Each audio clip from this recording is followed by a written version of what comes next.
All right, welcome everyone to the Sabrina after party. Yeah, sorry, that might be a little loud, and we're getting a little bit of an echo. So, guys, check and make sure you've got headphones or something so that we don't get the echo. But so far in here with us, we of course have the guest of honor. Sabrina's with us. First time in an after party. Stephanie is with us. Oh, hi. And my very good friend and part of the OG crew for these things, Staggerson Jags, is also with us. My producer extraordinaire right down there, and Mr. Mikey Famine is with us, and the standard, the Swedish financial guru, the Irish Swede is with us, and our resident student Dr. Ben is with us, and the woodcrafting magnificent Jonathan is with us, and the still holds some conspiracy stuff in his mind, Mr. Anton Gomez is with us, and of course the guest from the last show, Mike, is also with us tonight. Hey, Mike. Welcome, everybody. Nice to see you again, Mike. How long ago was it? Like a few hours ago? Sure, a while ago. You're muted. You're muted. I recognize Stephanie. Oh, sorry, Still no, muted. fine. You're still muted, Mike. you're muted on the app. There we go. There you go. Now you're good. Now you're good. Now your mic's muted. Now your mic's muted. Mike's mic is muted. Hello, Stephanie. Welcome to the streaming. Can you guys hear me? Welcome Yes. to technology. And Yeah. Mike, you're muted. No, Mike, your mic's muted. No, Mike, you're muted in the thing, but Mike, your mic is muted. Muted, Mike. How much Mike could a Mike mute Mike if a Mike could mute Mike? Not much more. Not much more. Is my audio fine, by the way? It's great. Am I okay? Okay, cool. Yep. Yeah, you're no longer muted, Mike. Thank you so much. I wanted to really quickly say, yeah, Sabrina, very, very interesting. That was interesting that I got to, as I've seen probably every Neil podcast ever, but it was like back to back watching somebody articulate and intelligent and then comparing it to myself. It was interesting. And so great show. And yeah, thanks for having me back, and thanks for all the kindness again, everybody. Thank you. No worries, brother. Okay, so one thing, Mike. You are not allowed to say anything bad about yourself for the entire night, okay? I better get off here right now. Then. Don't worry, we'll do it for you. No. I'm just You going to haven't assume set a it's a good bit and example for start. Kalos. I was just going to assume it's a bit and start yes-anding you. Like improv. Yes, Like, and you're an amazing person, and you deserve to be here, and we all like you. We actually made a 3-hour video explaining all your faults, and we'll be premiering that.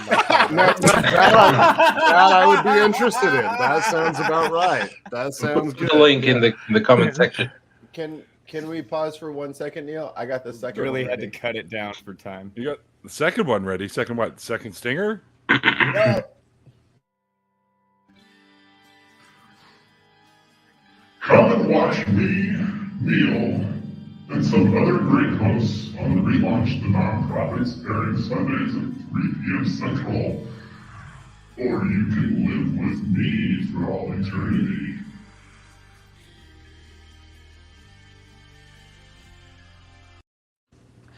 that was a thing.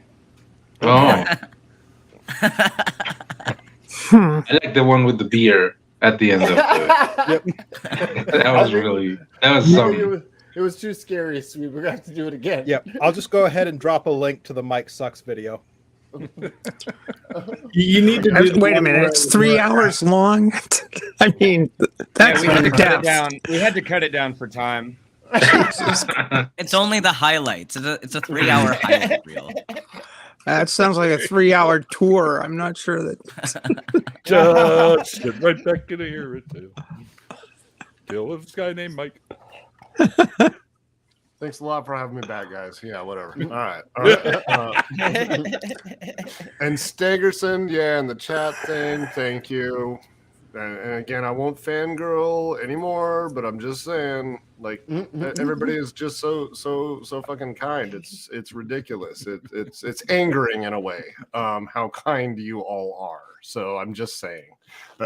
Sorry. Would you feel better if I was the asshole of the group? How about let's start being mean to somebody.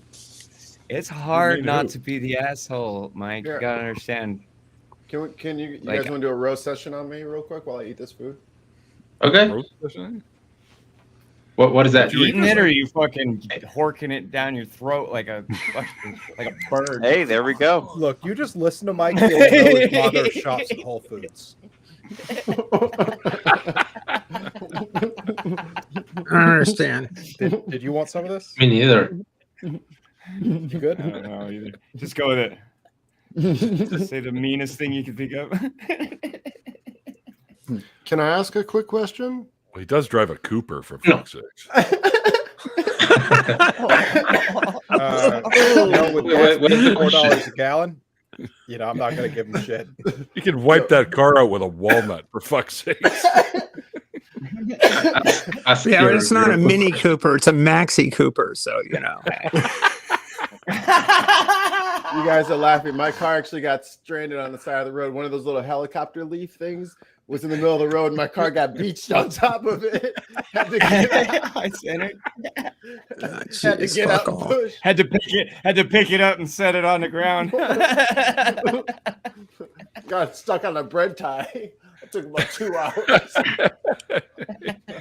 Yeah, you could tie that. You could tie that thing up with a shoestring, and it won't be able to go anywhere. That's my timing chain. Don't laugh. I I've used to seen drive a scissor words lift. used. I drove a scissor lift at work all the time, and they will get hung up like on a piece of string on the ground. It'll sit there and spin out on that thing. Like the little. Oh no, there's a piece of cardboard. Somebody move that.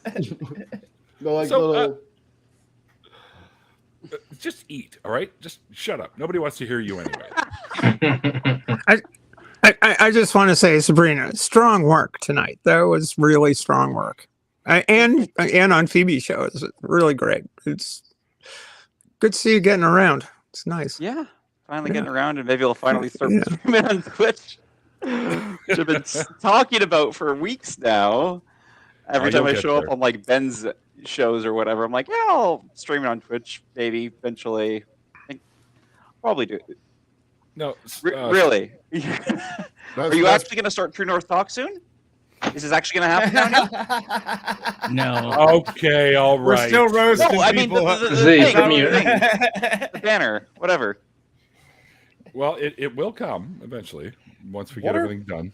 What are lumber prices looking at in Canada right now? Because they are not pretty down here. No, they're not pretty here either. You need to look at the 10-year futures.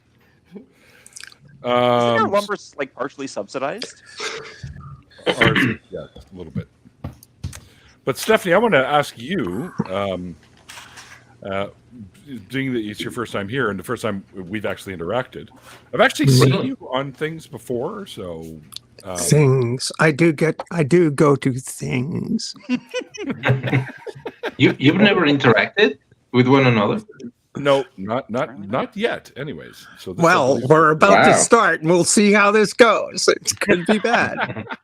Oh no! I was going to ask you if you had a deconversion story to share. Oh my God. Well, yeah. I mean, I could be long and rambling, but the short and sweet of it is that I'm the granddaughter and daughter and sister-in-law and aunt to Methodist ministers, and in the aunt case twice, and also niece actually once. Only there were 2 ministers in my grandfather's out of my grandfather's kids, and so my deconversion was, to say the least, complex. Part of it had to do with the fact that I was very well aware of the fact that I was trans since I was like 3.5. In fact, you could sort of say, what people ask me, when did you come out? Well, the first time was when I was 3.5, and I was doing a little thing, and my mom said, "Good boy," and I said, "No, girl." So that was, so there was a little bit of worry, and this was like in the late 50s, right? So there wasn't a great deal of understanding of any of that stuff, but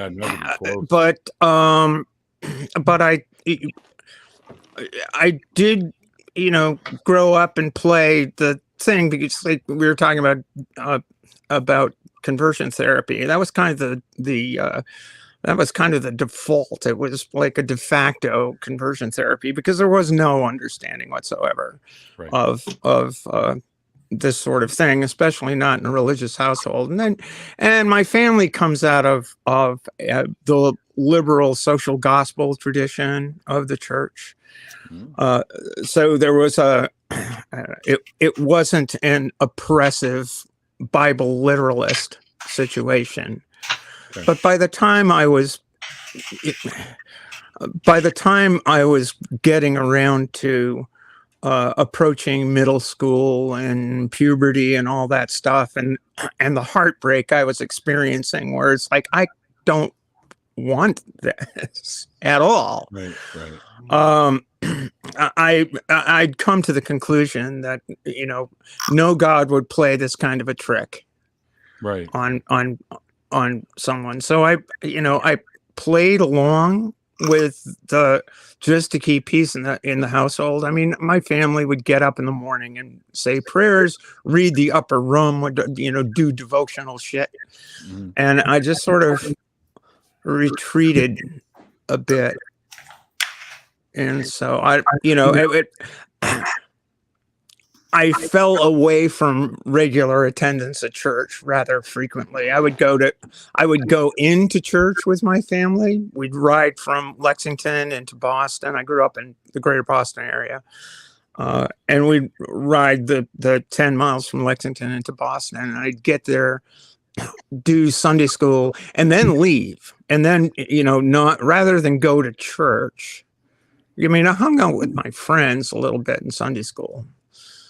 And then I just sort of walk around the Boston Common, and I would tell my family I was going to, well, what are you doing? Well, I'm going up to the Park Street Church. I'm going to the Old South Church. I'm going to the, et cetera and so forth. And I actually did do that. I sort of went around to other places to see other stuff, and I retained a certain amount of curiosity about religion, but not a belief. It was just, no, this doesn't fit. So it was a period of simultaneous knowing that there's no distrusting in an ever-loving God, but yet sort of still curious about religion, as a thing, as a human experience. Heart strangely warmed and all that shit. But otherwise, that's kind of my deconversion story. It happened early, and I never really went back. I understand. Cool. Well, I was going to actually suggest maybe if you were willing to, you would want to come on and talk a little bit more in depth about it as an actual guest on the show. So I could do that. That would be awesome if you would do that. I could do that. I haven't started scheduling for April yet, but I do have this Tuesday coming up available if you're available. This Tuesday coming up.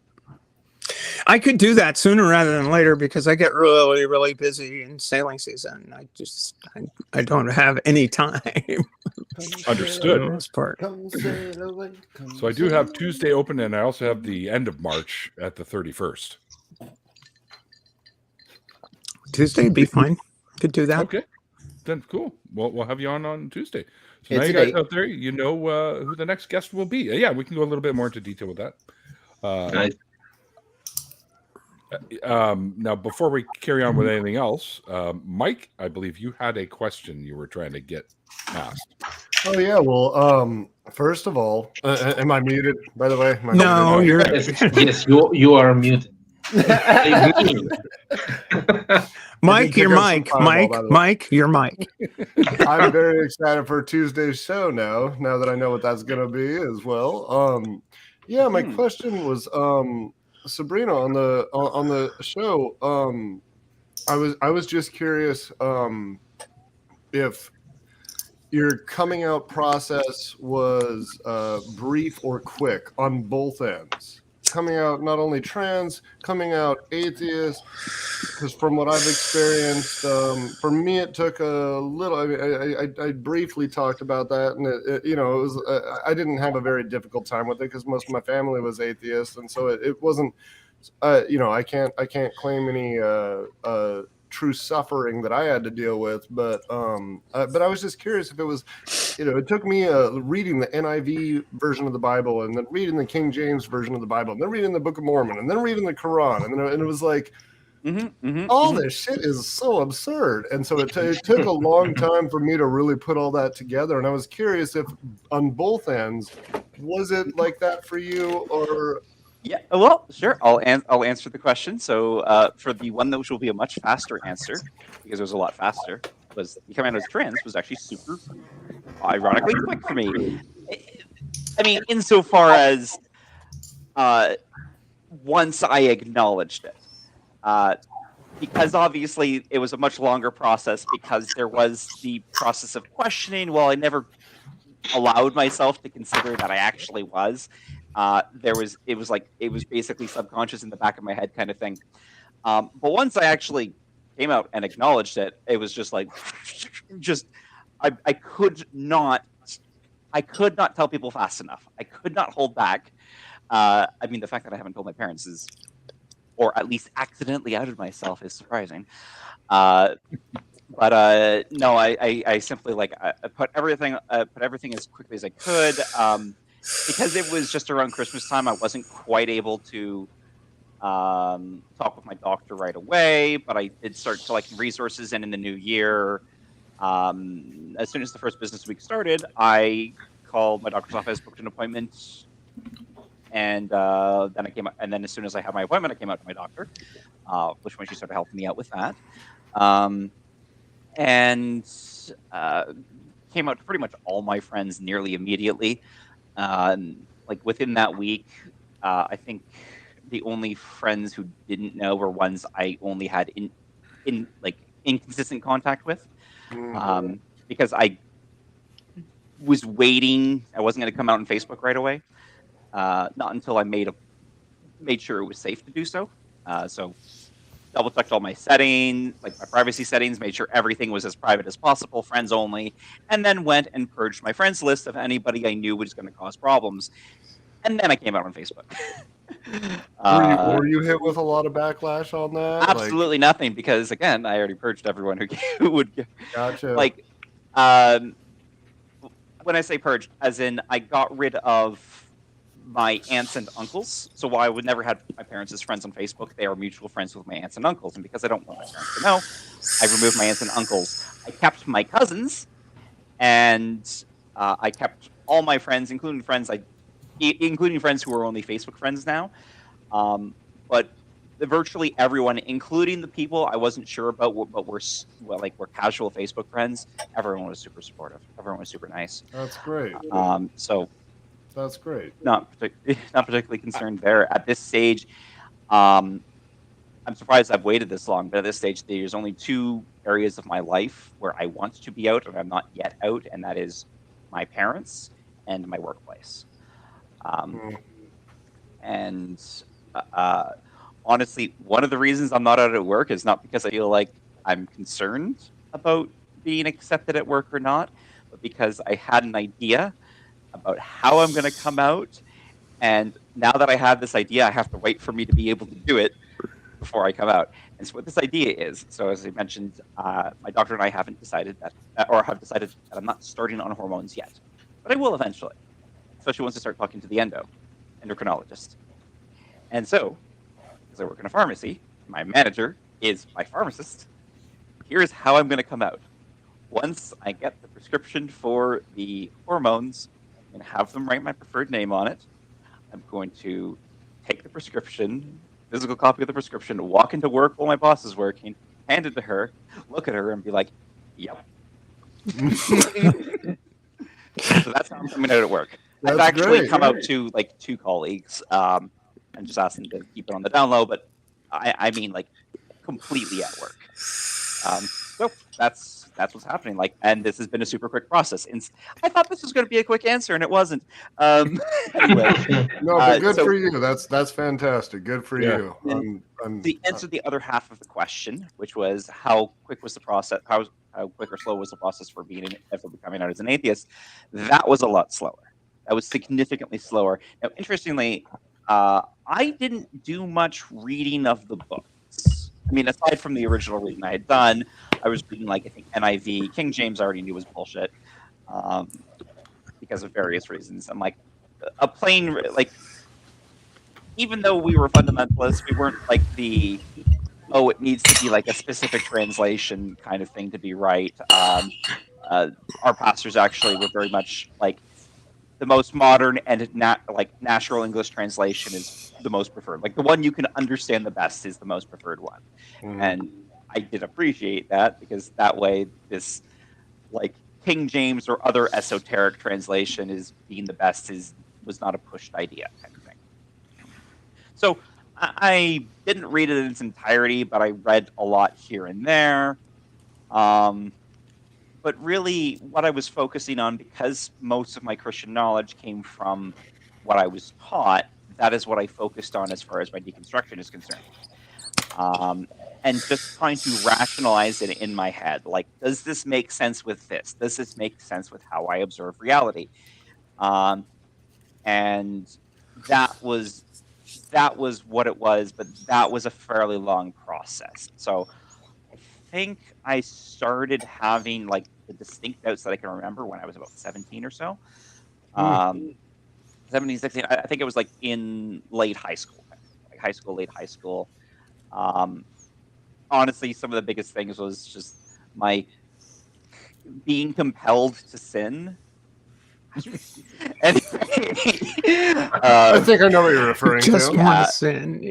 That's why you're an atheist. You just want to sin. That's a good line. That's why I left. I hated feeling bad about it. But I'm like, I am strongly compelled to do this.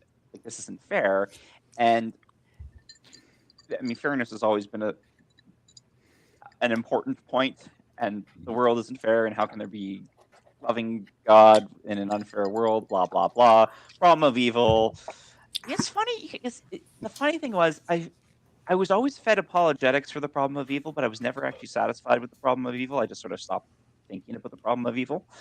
But the problem of evil is still, well, a problem. Yes, it is. Very much so. And yep. I personally find it one of the weaker arguments against theism, though. Because they can just say, well, we don't understand what God thinks is evil or good or what's down the line. You know what I mean? Right. Like, what would you say? It's super evil, easy to wipe away.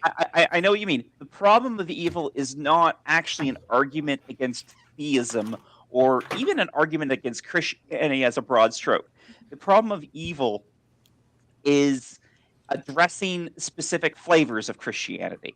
It's an argument. Specific the interaction of specific beliefs that not necessarily all Christians, but some Christian sects will believe.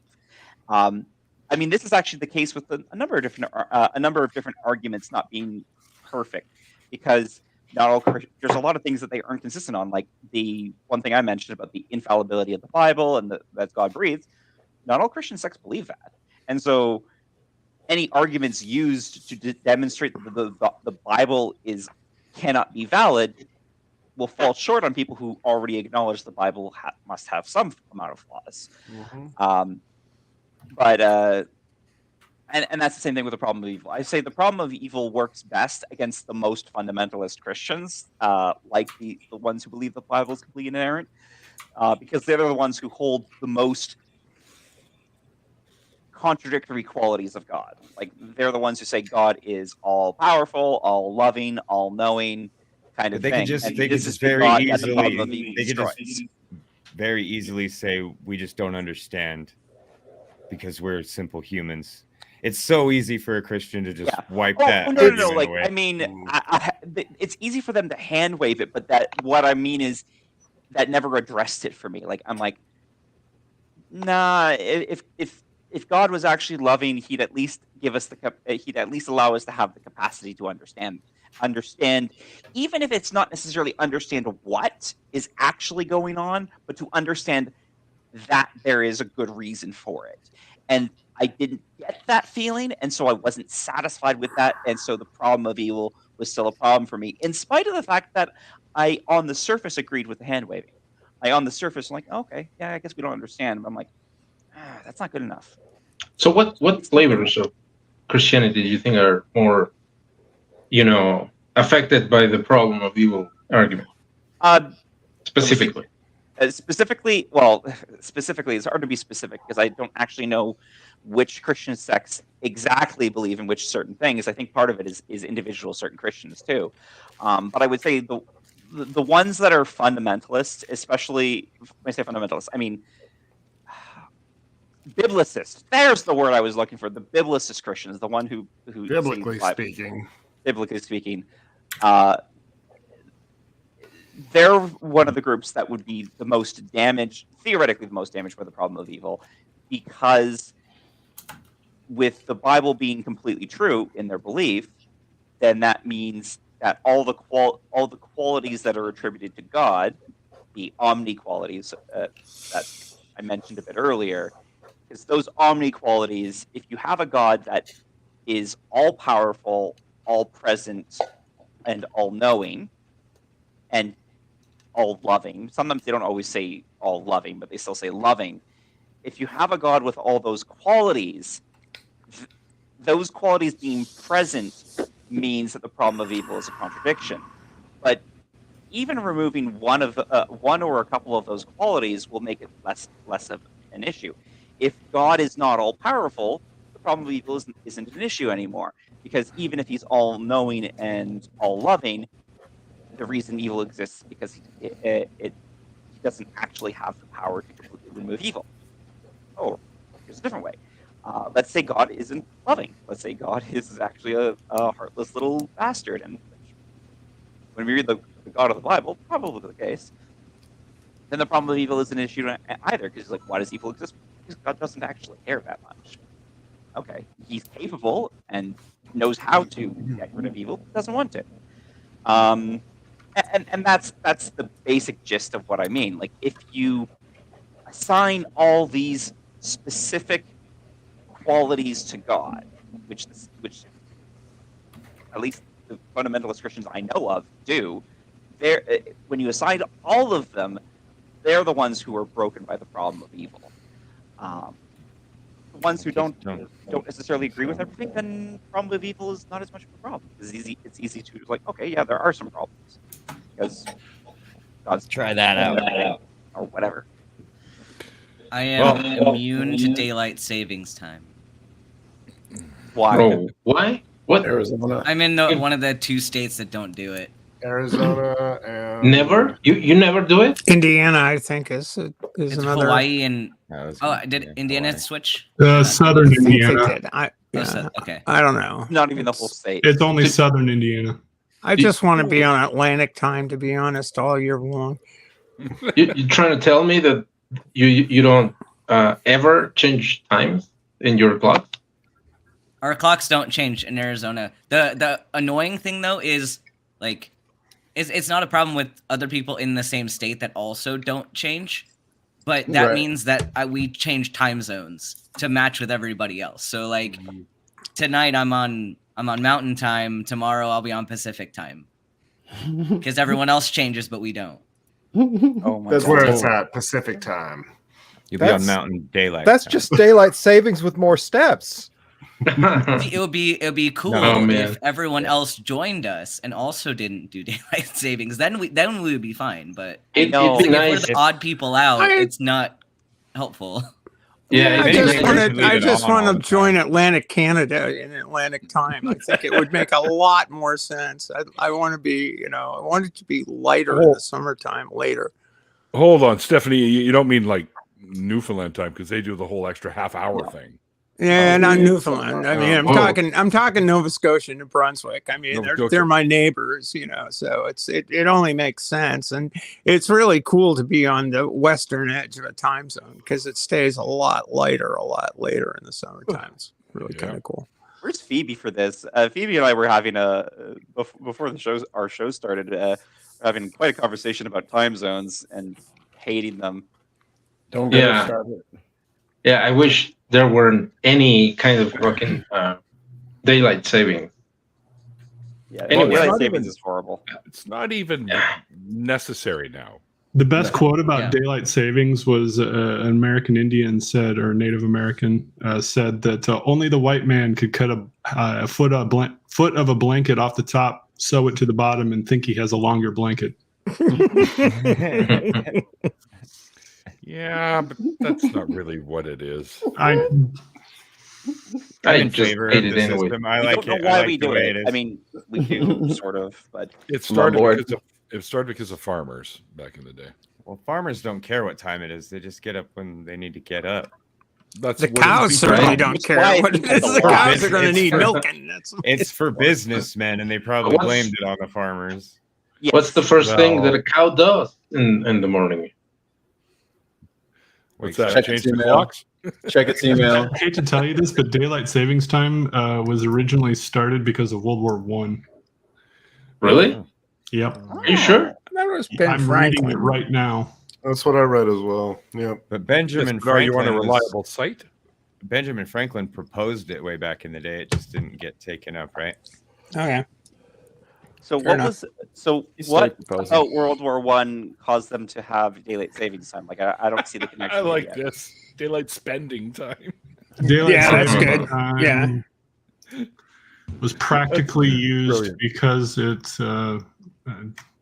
See what it says. The cows get confused when you change the clocks. You'd have the sun coming up at 4:00 in the morning if we didn't switch to daylight saving time. Well, in 1916, locations within German Empire set clocks that had 1 hour in an effort to use less power for lighting and to save fuel for the war effort. Really? Oh, okay. I'm in favor of it. I think it makes sense. I don't want the sun to come up at 4:00. I don't really like it going down at 5. I almost wish we'd just stay on daylight saving time. Yeah, I think once you bounce it forward, leave it. That's it. Yeah. I mean, just stay in one position. Don't change it. Of course, then the sun wouldn't come up till like 8:00 in the morning in the wintertime. Oh, who fucking cares? I'm indoors anyways. Right. I have to manually oppose that. The worst part about daylight savings is on the fall when you have toddlers because they don't know. Neil, will I get in big trouble here if I step away for a cigarette break? No. Yes. No. Yes. Yeah. Not bad, John. Jeez. I wanted to, Sabrina, thank you so much for all the answers were fantastic. That was really interesting. Thank you for sharing all your information there. And to do a quick plug, Shameless plug. Good old Dave. Dave, yeah, nice. If you guys don't hate me, I'm gonna step away for a cigarette break. I'll be right back. Hate. I will hate you. Engines. Yeah. Begin hating. Let the hatred begin. Is that some of that Atlantic time bad internet connection there, Stephanie? Yeah, it might be. I don't know. No, it's not bad internet connection. I keep, I'm working on an iPad, and every time you try to do anything, it'll get booted. It just like, it sort of should multitask. I'm trying to figure out. StreamYard is weird sometimes. Yeah. Android has quality. You get really good quality from using an iPad. I have to admit, like from using a mobile device, basically, like you've got good quality coming. You always have. I would Well, never I've argue got the microphone here. Fair enough. And the little dongle that. ASMR. Hello. Yeah. Whatever. It's a good camera. It's an iPad Pro, and it's a great camera, and it's kind of a shitty. Never guessed. It's kind of a shitty microphone if you don't have one. But you go out and get a USB-C mic and the shit and a little dongle that lets you plug into a wired connection to the internet, and it usually works. It's just a little bit, just a little sketchy with what I was trying to do is I was trying to get the YouTube thing up so I could watch the chat, but you can do it in here. You can do it without. Oh yeah. There's comments on the side. There's a little side tab. It's probably on the bottom for you if you're on mobile. Yeah. What are the tabs you have down there? Mic, camera, settings, chat, leave. There you go. Chat. Speaking of chat, I would like to highlight a particular chat. Mark Caesar. Let's get this Dyson sphere thingy up and running, and we can dictate what we do with the clocks. Yes, absolutely. Let's just block out the sun and use its power, and then we can just set whatever time we want. The whole world will be on one time. That's where we got to be. We should put a big mirror behind Earth, and big mirror. Make it daytime anytime we want. Just fricassee everybody on the other side like ants. Is that what you're trying to do right there? Just trying to burn them up. We wouldn't need daylight savings time if y'all understood that the Earth was actually flat. Stupid bloopers. It's flat? There's always one. Totally. Yeah. You can't like see the curve. Just ask Ollie. Where is Ollie? Where is Ollie? Where is Ollie? Where's Ollie? Okay, we gotta mention disc golf 3 times. Yeah, you do. Yeah, you always gotta talk about disc golf. I hate disc golf, and I think no one should. Now Ollie's gonna be showing up. His ears are burning right now. Yep. His hand just reaches down for a disc. Are your ears burning at the moment? Mind you, he could be like really baked and completely forgot about this. He still thinks it's Neil, did you just say he might be baked? Valid. Fair. All right. Yeah. Neil, he is baked. Yes. He is not. You saw me rip a fat vape, and I am more likely to might be baked than Ollie is to might be baked. Jenna! I'm usually Jenna is here? Yeah, Jenna's in the chat. Hi, Jenna. Another one of my favorite humans. There's a funny thing that happened in one of the chat rooms I'm in. I'm usually arguing with anti-vaxxers, and I keep bringing as much evidence to the table as I can, and telling them that how wrong they are. And the other week, a flat earther arrived at the chat, and now he's arguing with the anti-vaxxers, and the anti-vaxxers are telling him how the same thing I'm telling the anti-vaxxers is really funny. Is watching them argue the same way I would argue with them. Morons arguing with morons? Is that what you're talking Yeah. Yeah. I just sit back and watch. Hold on. I know the joke you're making, but it is important to highlight or to mention that it's not explicitly a reflection of one's mental capacity to have adopted a bad idea. No, of course not. Smart people can believe bad things or can believe incorrect things. They are perfectly capable of that. We are all here, even if we are skeptics, as susceptible to bad thought. We just have to actively try to ensure we don't do these things. And again, I know that's not what everyone was saying, but it is an important thing to state, because I know a lot of people tend to be like, "Oh, those stupid," like, no, like. But in the context The of a discussion about what shape anti-vaxxers the here- Earth is, that's pretty Yeah, stupid. the anti-vaxxers here in this context, like, unless They there might was be- someone they who might like, be a oh yeah, you know, brilliant you're at right. Maybe the Earth is also trigonometry. flat. Yeah, If what I they're was- an anti-vaxxer, then that's not very smart. That isn't very smart. They're not acting very smart in the Yeah. Like, What I was actually going for is that they have to get in my shoes, you know, Yeah. when a flat earther arrives in the chat room. Yeah, it's talk about the intellectual, like the inconsistency, the fact that they would go against an argument and then use the same argument they were going against. Yeah. For a different topic. for their issue, yes. Oh, for sure. Yeah. Oh, for sure.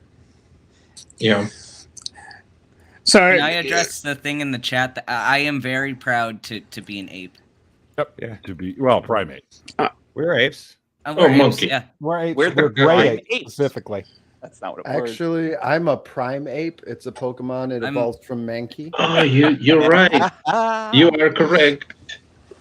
I From stole apes, why are Ash's there hat. still bananas?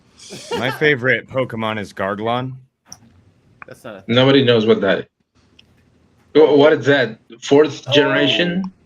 Airlock. Airlock. What is Oh, that? boy, that's an What- interesting one. Garglon these nuts. Oh no. Oh, I knew it. I should have seen that comment. yeah, maybe it's time to bring back the Kinks song. I'm an ape man. Does I love that anybody song. even remember? I'm an I ape do. man. I'm an ape man. Well, I'm an ape man. I'm a King Kong man. I'm a hoodoo man. Oh, I'm an ape man. Yeah, I love that song. I don't. rings a bell. I don't You want to recognize live the in this song. world no more. I just don't want to die in a nuclear war. I want to sail away to a distant shore and live like an ape man. Nice. Good stuff. Yeah. Kinks, man. Yeah, that's an awesome tune, man. It was always played at my buddy's place when we were having parties there. And they would all run around like I apes. don't know if I like it.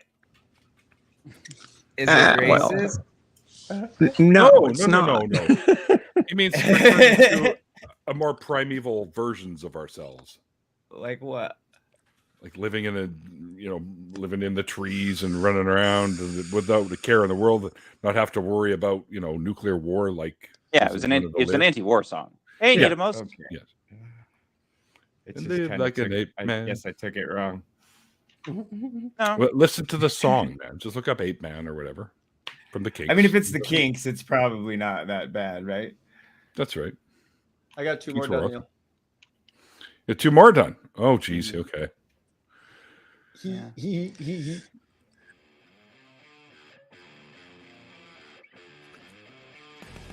Hello! My friend Randolph Richardson and I are starting our own call-in show called True North Talk. Go and subscribe so you don't miss our launch.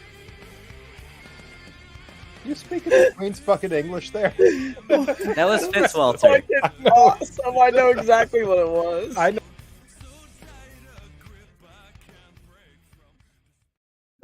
Fitzwalter's my favorite NPC I've ever played in D&D. Fitzwalter's the beholder that owns the parody IKEA. So I made them do a dungeon in a fantasy IKEA, and it was owned by this beholder named Fitzwalter, and that's what he sounded like. Yes, indeed. I'm a King Kong man. I'm a voodoo man. Oh, I'm an ape man. That might have been the part that threw me off. Oh, maybe. A little bit. You wouldn't write that today, is all I'm saying, I guess. Oh, I don't know. I mean, Oh, I don't know about that. A voodoo man?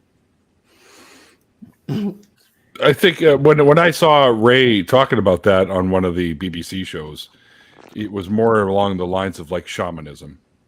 yeah. That's the way I Yeah. took it anyway. That's the way I took it too. I don't know. It's all right. Well, whatever. I'm sorry to throw it. I'm sorry to shit in the punch bowl here. Like, my apologies. Well, you told me. I just I'm like the reading tune, lyrics really. now, so Here's I'm the second one. overanalyze So- it, overanalyze it. So, Here's the second one. Hold on. Ice Here's the Cube second one. sang a song like this, and Hold it was on. cool. Hold on. Come and watch me and some other great hosts on the relaunched The Non-Profits, airing Sundays at 3 p.m. Central. Go and subscribe so you don't miss it.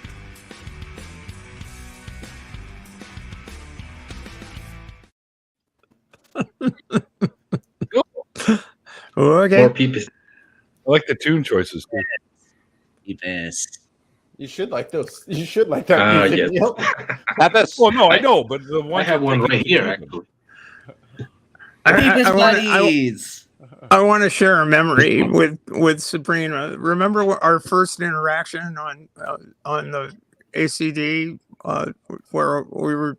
I don't know what I was on about, but somehow or another, I was talking about trans issues or something, and then we got into this long discussion about well, what exactly is hormone therapy? How does that work, and et cetera, and so forth. And we just went down this rabbit hole about, well, there are these medications and those medications, and you're sitting there with a PDR, right?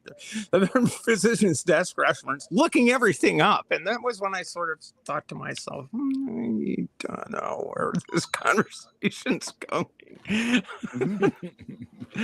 Yeah. Let me see. See, there you go. What's that? Embiggen, Mike. Embiggen. Embiggen. Activate. Well, I'm zooming it in. Oh, there we go. Sorry for the lighting inconsistency. That's okay. How dare you? Cool. Yeah, and it's this is from a group called Rainbow Health Ontario, by the healthcare group Sherburne Health, which is like a hospital, sort of research hospital grouping, and they have a bunch of guidelines here and everything. These aren't laws per se, but the important thing why I have this resource in the first place, or why I purchased this for myself, is kind of, I talked about this probably during the show and whatever. I'm going to talk about it again. I don't care. I like talking about this kind of stuff.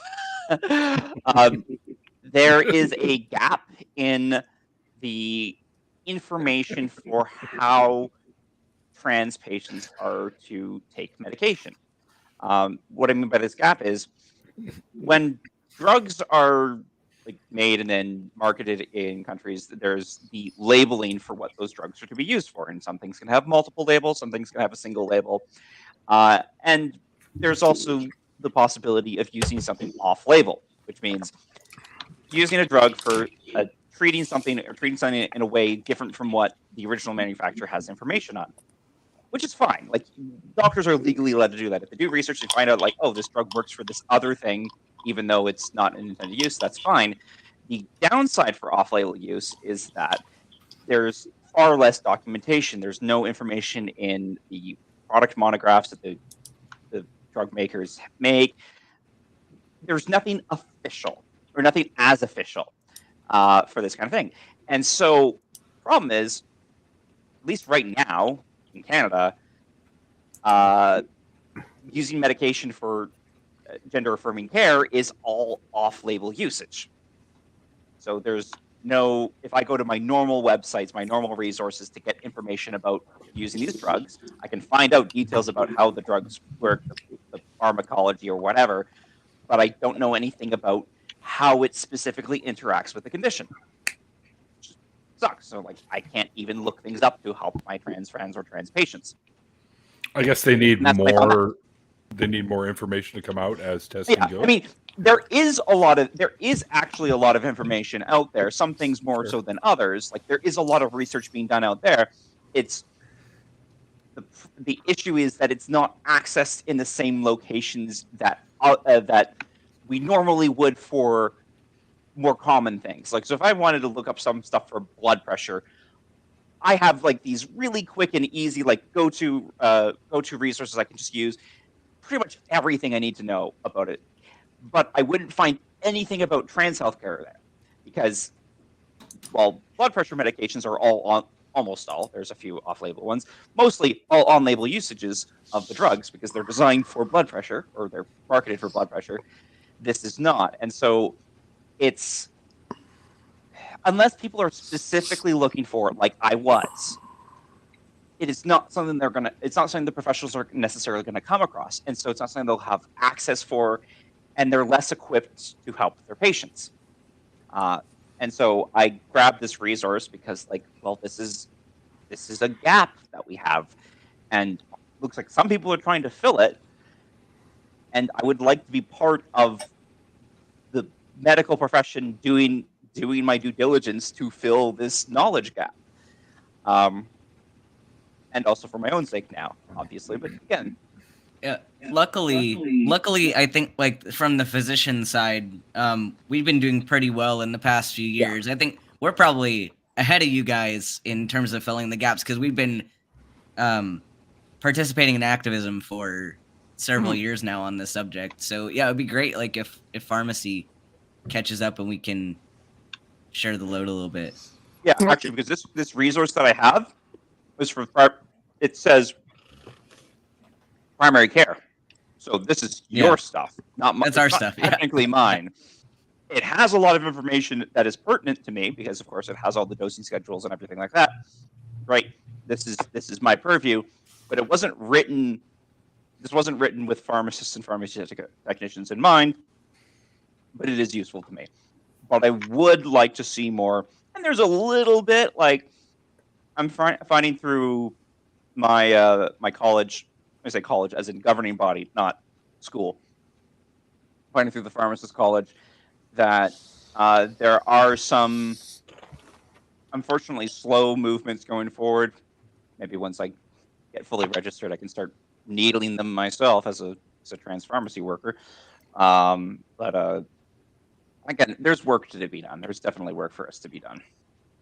I think it's always kind of cool when they're testing out products, and once they test specifically for what they're looking for these products to do, and then they get out there on the market and they're doing great, and all of a sudden they find out, oh, there's another beneficial side effect to this medicine, so now it can be used for like a couple of different things. I think that's pretty cool. That's what Viagra came from. It was originally to dilate the. I'm sorry, could you turn your volume up a little? Wasn't it to dilate the aorta of infants? Yes. I mean, and just for blood pressure regulation in general. And then it had this amazing side effect. I tell you what, like 22 years ago when I got my first official script, I won't tell you what I was doing before then, but that's a secret. When I got my first, when I first got a prescription from my physician and went to a pharmacy, they refused to fill it. What? Why? Yeah. Why? Well, because, what do you need this for? It was just mind your fucking business. Right by my doctor. Well, I mean, she transitioned like a long time ago when. Fair enough. Like, nobody. It still happens. We can't. Yeah. Can't blame it still happens, but it's less common now compared to when, like, we didn't talk about this stuff.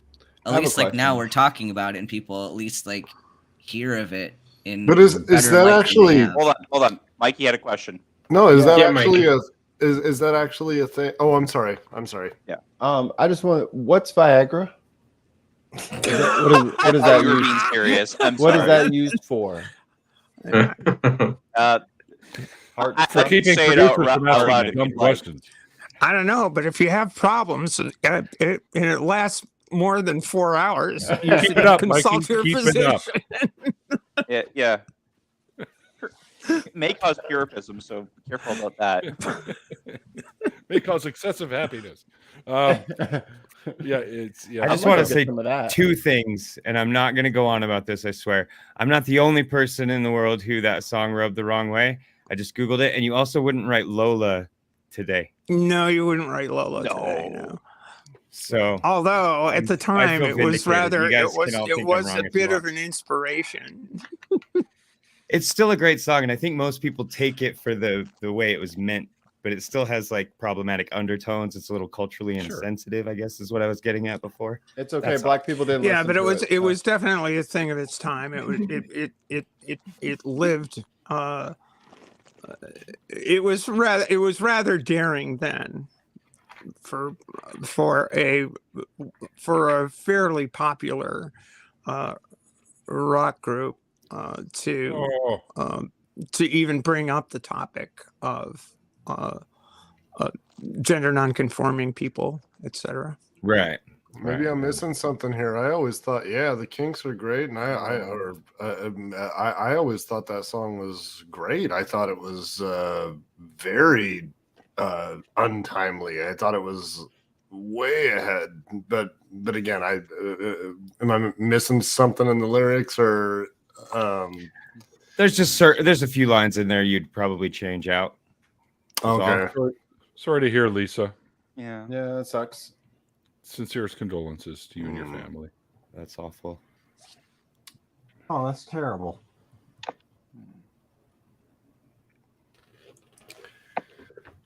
But and to address Mark's point, yeah, sorry. For pharmacists questioning scripts, like, I mean, yeah, but they're not gonna take that out on the patient. They're gonna call the prescriber and see if there's an issue.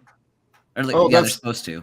Exactly why I asked that. I thought, what a weird concept. If I went in to get a prescription filled and somebody saying, "Well, what's this for?" Well, none of your fucking business. Like, I'm here and just filling a prescript. That's a little different. We do have a right. Hold on, if I may address that part of this anyway. Yeah. It is within our scope to ask the patient what the indication, what something is for, because sometimes, especially, it's less of a problem now that a lot more doctors are moving to printing scripts out rather than writing them with their hands. But there are times when the writing is so poorly legible that it is not quite clear what something is, and because, of course, names can sound like some other things, one of the questions we would ask is, what's the indication? Because that will then allow us to figure out what this script actually is, or confirm what we think it is. But like, we don't, like, I feel like this is this drug, but I'm not certain. Let's ask the patient what it's for. And then they say it's for gout. I'm like, oh, okay, so it was what I thought. Or they might say it is for erectile dysfunction. I'm like, oh, okay, no, this is clearly not what we're supposed to be dispensing. Let's call the doctor to be sure now that we know that there's an incongruity here. And again, the circumstances are different. So if a patient brought in a script which is printed out, and so it's very unambiguous what it is, and this medication's used for, so like a masculine-looking individual comes in, brings a script for estradiol and cyproterone, which estradiol is an estrogen and cyproterone is an anti-androgen. Those are not cyproterone is not used in the United States for this reason, but whatever, it's something we use in Canada, and I prefer it over. I like it. My patients seem to prefer it over spironolactone. So, regardless, Sparrow sucks. Sparrow sucks. Yes, we all agree. Sparrow sucks. If the pharmacist asks the indication at that time, at that stage, it can be construed as, rather than them doing their due diligence to try and ensure they're giving their patient the best care, that sounds more like a pressure or like a disagreement with what the patient is doing, kind of thing. So it's like, it's all context, but it is within our scope to ask for the indication, assuming that our asking for the indication is in pursuit of ensuring that the patient is taken care of. If we're asking the question to judge them, then fuck off. And that's usually our first course of action, and then call on the doctor or whatever. So there was a different example recently where a patient was prescribed something, a female patient was prescribed something that is a drug that's normally used for men because it's a drug that targets the prostate. So I have one of those used in women at all.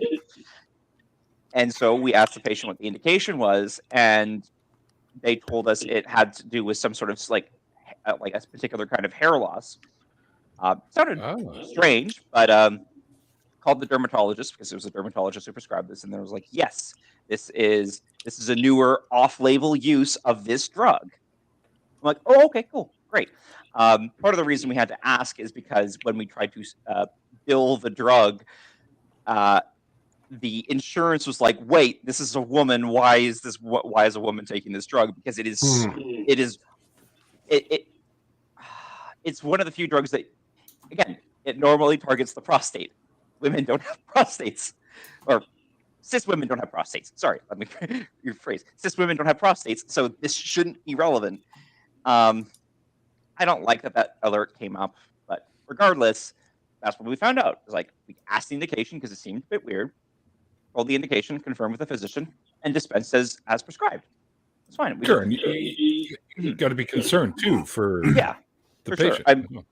I just normal part of my day where I always, indication isn't the only thing. Like, there's a lot of questions I'll ask, or I'll see something weird, because doctors, they're not perfect. None of us are perfect. And so they can make errors as simple as the wrong strength. Where a patient has been taking 10 milligrams of a particular drug consistently, and then suddenly the prescription says 20 milligrams. This could be that, the doctor's recently done some blood work, that the patient needs a higher dose. Or, I've got drugs.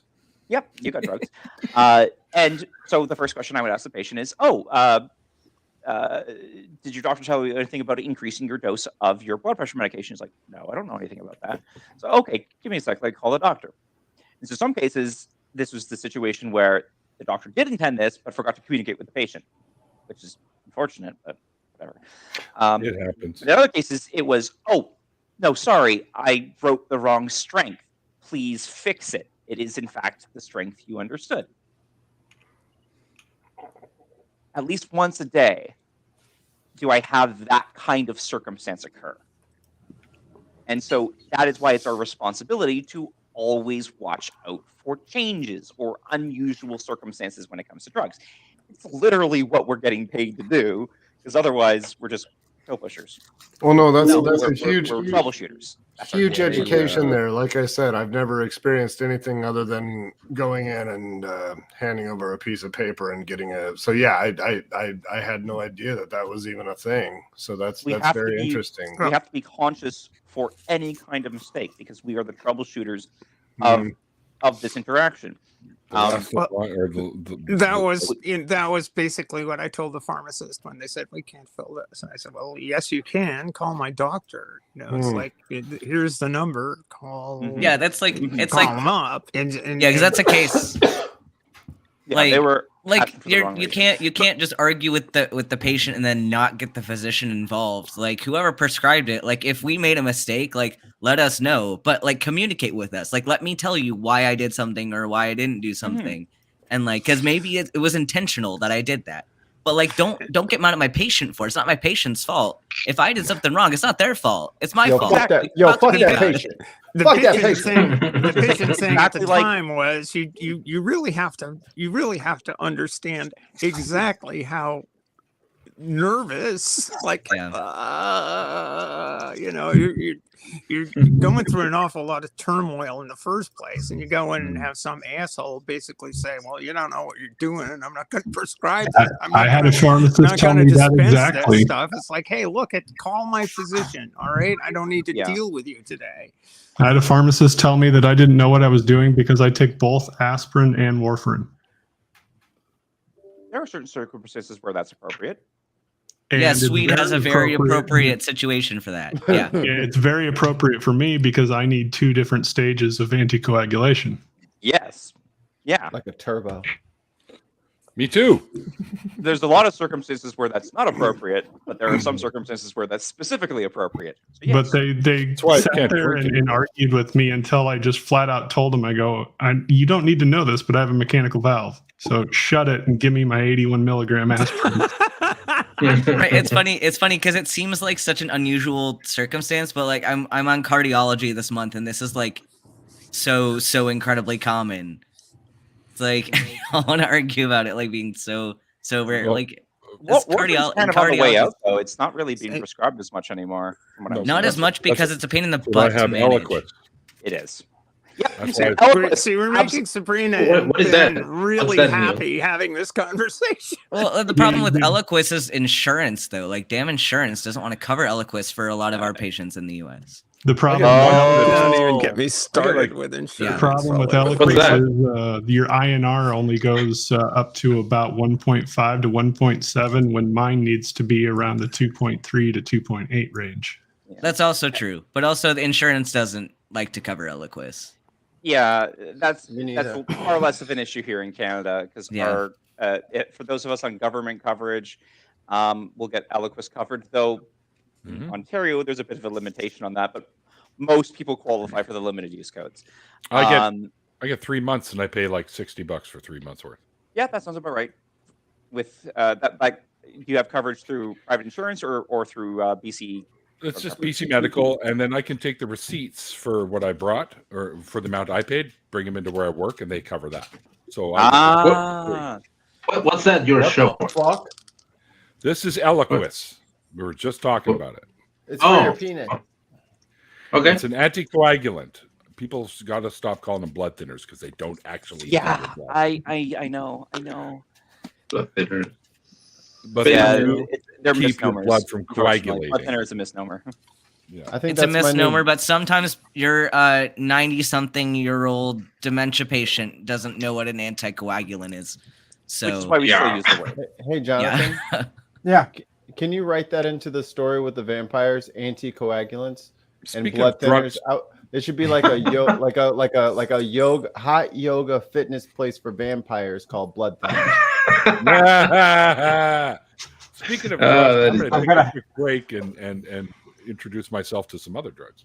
Isn't the part of the lore of vampires that they feed on human or on non-vampire blood because their hemoglobin is like not enough or something, or is it coagulation or there's something wrong with their? Read some. I thought they needed it for their eggs. Yeah, they can't make eggs without the blood. What? They're undead. Read some Anne Rice. For their That'll answer eggs. your question. There you go. As far do as vampires lay eggs? What is this? I knew it. Still a better love story than Twilight. Am I right? They lay eggs, right? Hold on, No. Neil. Before you No. run, we got one more. What? Oh, jeez. Okay. Well, nor what? My friends, Neil the 604 Atheist and Randolph Daddy Richardson, are starting their own call-in show called True North Talk. Go and subscribe so you don't miss their launch. There we You go. need to do the gambling one. You're gonna blow the whole Daddy- wad in one Daddy show, Randolph. Nice. Yeah. Mikey, you need to do the Mike's gonna gambling blow the one. whole wad. He loves blowing. Anyway, Oh yeah. Anywho, Can I We throw had something way in too really much fun quick? making once that. again, we can Yes, stream on. throw something in. You have our blessing. I'm gonna go back to my trucks now. I'm sorry if you guys were all, I stepped away for 5 minutes and it probably was pretty miserable without me. So I'm sorry about that. It was. It was. You are not forgiven. Missed you. I'm still walking on eggshells. I'm still completely. This is bizarre. Just That's not stomp really them, weird, dude. but- Stomp them. Student Dr. Day. No. fireball. Oh, what is it? Fireball. What is it? Oh, hold it closer to the camera because there was glare. Fireball whistle. What was it? There you go. Well, it was yesterday during the trivia thing, and I was so disappointed that I have a whole damn case of this in the garage, and I didn't have it out, and everybody's drinking Fireball, and I'm like, come on, I should have been part of this. I got Have you sake. ever heard of a concoction called the Kuiper's Hot Dam? No. No. What is What? It's Explain. like it's cinnamon schnapps. It's really Oh, bizarre yeah. shit. Yeah, I've had hot. It's the kind of thing. You go out to your ice shed there. When you go out there doing that ice fishing shit, you bring in the Kuiper's Hot Dam with you, and you just get whistled, right? Fucking whistled, and you go out there and try to get just as much smelt as you possibly can, brother. I'm gonna start Mostly saying you just whistle get from fucking now on. whistled and you don't get shit. Whistled. Get fucking whistled. I'm saying whistle for the rest of my life. Tonight. Well, Getting half whistled with the boys. I thought I'd bring a little bit of Mina. into the show. Cheers to you guys. Thank you so much. I don't know what's mean. Maine. Denizen of the state of Maine. State o' Maine. Oh. Bringing out her Maine accent. This is all new and scary to me. Think Stephen King. My language. Think the old guy in Pet Cemetery. Yeah, Maine is all Stephen King, right? That's the way Didn't he we write are. Misery? It's the way life should be, right? Yeah. He wrote Misery, right? What's your all right? Let's Misery, there's our Cujo. there's our The book hold Misery. on. There's our round the horn question. What's your favorite Stephen King novel or movie adaptation? I haven't. So read we'll it. start. You start, Mike. You've seen the movies, though. You've seen a Stephen King movie for sure. No, No. Mikey's not going to go first. It's the guests. I turn bet to you go haven't. You first. don't Okay. know it. All right, Sabrina. The Green Mile. Is Ooh. I was Stephen thinking King. Insomnia. I don't watch a lot of movies. Yeah. Me neither, but come on. It's Then Stephen King. Just say Green Mile when it's your turn, then. I'm not gonna say anything Yeah. because I don't have one. Oh, come on. The All right, Shawshank Sabrina, yeah. Redemption. You've never seen Shawshank Redemption? I don't watch No. a lot of movies. I Movies haven't take a seen lot it. of time. Ben's like, I know, You don't right? have- you don't have to have watched a lot of movies for these. These are like standards. I so haven't don't be watched surprised those if I- movies. Okay, that's Standards fine. are Don't get the mad ones at that me. take the most time. Don't get mad at me for asking, man. Jesus, I'm sorry. Fuck. You said I No, haven't watched no. a lot of movies, so I thought, well, surely he's seen some. So I thought I'd take a shot. Not everybody I'm likes sorry. your. I'll never not do it everybody- again. Not everybody likes your Ben's never gritty seen a movie, movies. guys. Don't ask him. I've never You're- seen a movie ever in my life. Well, We'll take you care of read that books, when I'm don't up ya? in there. No, I'm kidding. I've Stand seen by movies. me. I saw the best movie ever, and that was the Goofy movie. Sabrina, favorite. That was the best movie ever. Yeah. By seen that. the way, agreement with you, Mikey. Yes, Goofy movie, best movie. But as far as Stephen King books, I really enjoyed Insomnia. What is that one? I don't remember that one. I don't know if they've actually have a movie for it or not. It's Because I read the book in collection of school. short stories, isn't it? No. Insomnia. It follows a retired Oh, I widower. know which one you're talking about. Yeah, a retired widower, Ralph Roberts, whose increasing insomnia allows him to perceive auras and Did other you find hidden the? things. Did you find the inside page? These are little guys, the little Well, doctor no, I'm guys. pulling up the And the they Wikipedia cut- page. just That's to- what I was. That's what I was about to Okay. say. I'm like, how are you describing this so succinctly? Like, No, what the I'm reading hell? on Wikipedia. I'm not- I was like, damn, you remember this That was book. a good one. No. That was a good one. That was a good one. Yeah. Yeah. I'm No, excited. it was. This is my It stuck favorite with me. That one. Like, I can't even remember if I read much other Stephen King, but I remember Insomnia. All right, Insomnia for Sabrina. Stephanie, how about you? I'd say Cujo. Okay. Oh, I'm in the wrong spot. There we go. All right, student Dr. Ben, Green Mile. Skip. Trust me, Tom Hanks is in it. You'd like it. It's really, really good. I'm gonna put you tentatively down as a Green Mile. Sweet, what about you? Sweet, you're muted. What's the question? What's your Favorite favorite Stephen King Stephen Book or- King, book or movie? book? Shining. That's a good choice. Solid choice. Very good. Very solid. Yeah, go ahead, Stag. Book or movie? The book It's or the the movie? book. The book is so much better. Hi, now you gotta Movie's pick the good movie, too. Stag. They're different. No. They're very I'm different. gonna- They're two completely different stories. Yeah, they're both good though. Yeah, yeah. Jack Nicholson, though, I got to give him credit, though. That is an amazing performance. That's a young Yeah. Jack. I'm gonna go with The Dark Tower, but just the first one. I read The that. rest of them didn't. The rest of them were too wacky. Gunslinger. The first one really got me into the story, though. I could have picked John- a Desperation too, but Jonathan? You ever see the 2002 miniseries Rose Red? No. mm-hmm. I actually really enjoyed that. Really? No. Yeah. Was it 2002? I thought that came out in like 1998. Yeah.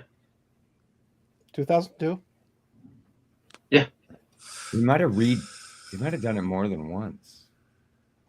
'Cause What I about you, remember Mike? watching that in a specific house, and there's no way I was in that house. In 2002. What about you, Mike? Oh, I would. So yeah, Stand By Me, which is based on the novella of his, The Body. I thought that was a fantastic movie. Misery, read the book when I was like 12 years old and creeped me the fuck out. And watched the movie and it was good, but it certainly would have been like an NC-17 X-rated type of thing if they had literally done everything in the book. And yeah, I don't know. And yeah, the Dark Tower series. That was, yeah, I didn't care for a lot of this stuff after, but the first one, Gunslinger, was fantastic. The first few were pretty good, yeah. And yeah, Drawing of the Three, the second one, and yeah, I remember those were really. I don't read a lot of. And the story as a whole, I like the story as a whole, but there were just some, like, you don't need to write yourself into your own book. Well, I've kind of strayed away from fiction stuff because I'm like, oh, I can write fiction. I want to learn things now. So I don't read a lot of that stuff anymore. But yeah, growing up, those would definitely be big influences. All right, Anton, how about you? It. And yeah. Bolt. Big fan of that. Yeah, I was gonna say Misery, but then somebody took Misery, and then I was like, I can't think of anything else that fast, so I'm going with Misery. Shawshank Redemption. Because Kathy Bates, man. Kathy Bates was wonderful. I'm still Really a little bit great. afraid of her in like real life. Like I was like, oh, I don't know. Like there's sometimes people play a role like fucking Anthony Hopkins. Fucking sorry, dude. I would never have you as a neighbor. If you moved in next door, I'm fucking leaving. You are not killing me. No, you are really Hannibal Lecter, and you're acting to be Anthony Hopkins. No. Not getting me that easy. Not this time. What up, Bolt? You need a link? Did we skip Anton? Yes, we skipped him. No, he said it. Oh. Yeah. Oh. Nobody said Shawshank Redemption. I'm changing my answer to Shawshank Redemption. I was like, what the? I was like, you didn't even say Shawshank Redemption.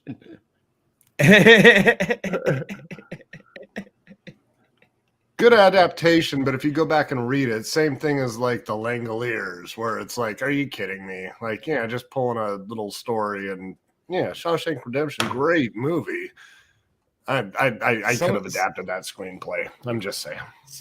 Some of his books were kind of off. Like The Girl Who Loved Tom Jones was a little bit boring. Like, I don't know why I read that. It was The Girl Who Loved Tom Gordon. Oh, that's yet. Why did I say Tom Jones? It's not unusual to be loved by anyone. Oh my God, I love him. I love him so much. What's new, pussycat? Is Hellraiser part of Stephen King's stuff? No, it's Clive Barker. But apparently, B says Kathy is actually a really cool, laid-back stoner. I know, but I can't run the risk. I can't run the risk. I don't want to be hobbled. I don't.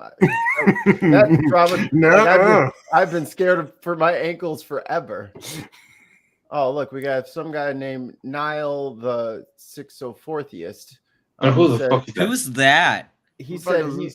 He said Emmeton owns you. I don't know what he's trying to say. Some person. So, hey, mods, can you ban that jerk? He's a freeloader. He's a freeloader. Stop trying to preach your religion here, sir. What a troll. Execute perpetrator 66.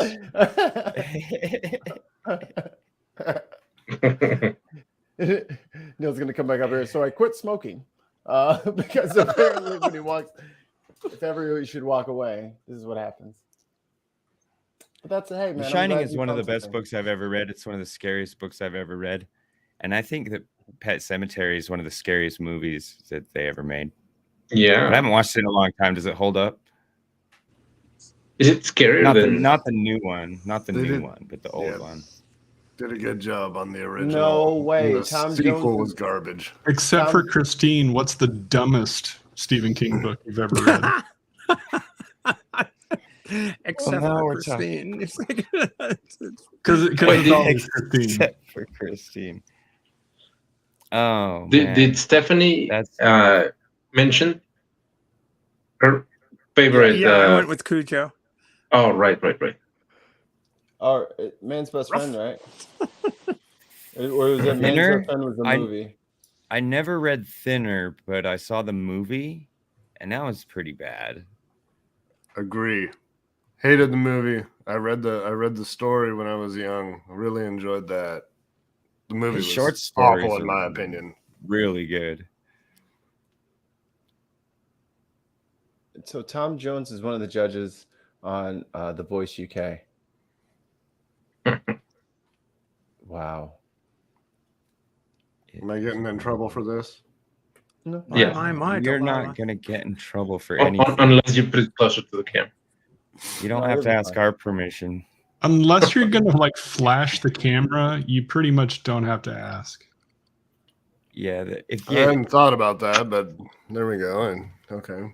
That's kind of the line that you can walk up to. Apparently, depending he on was how only you approach 110 it, it's not even a line. I mean, just ask Randolph about being flashed on camera. What? Apparently, Is he here?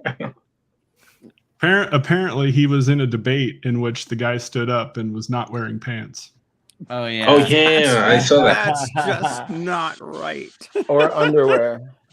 That's not okay. Okay, at least wear underwear. Wait, Bare minimum.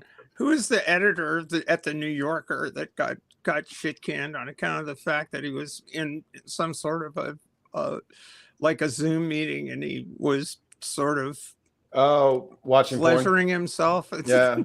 Yeah. Cranking it right in the middle of the meeting. Like, why? What are you thinking, dude?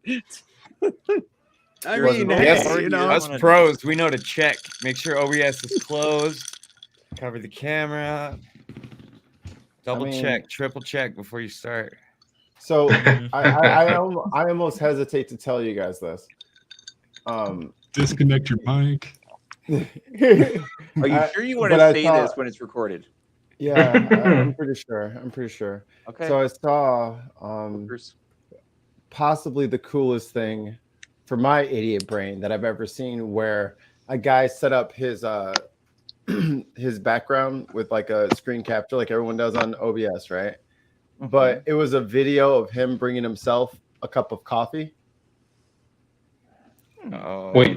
Yeah. So people were really confused and were like, "Wait, what just happened?" So essentially, he's sitting like such, and here comes him over his shoulder, puts a cup down right underneath the camera, and then he picks it up and takes a sip. I'm like, oh, I never thought of that. One of my favorites is a guy got a poster board of, you know, like if you took a picture of me like this, and then while the meeting was going on, the poster board fell over and it was him back on the couch laying down watching TV. Hello, Jenna.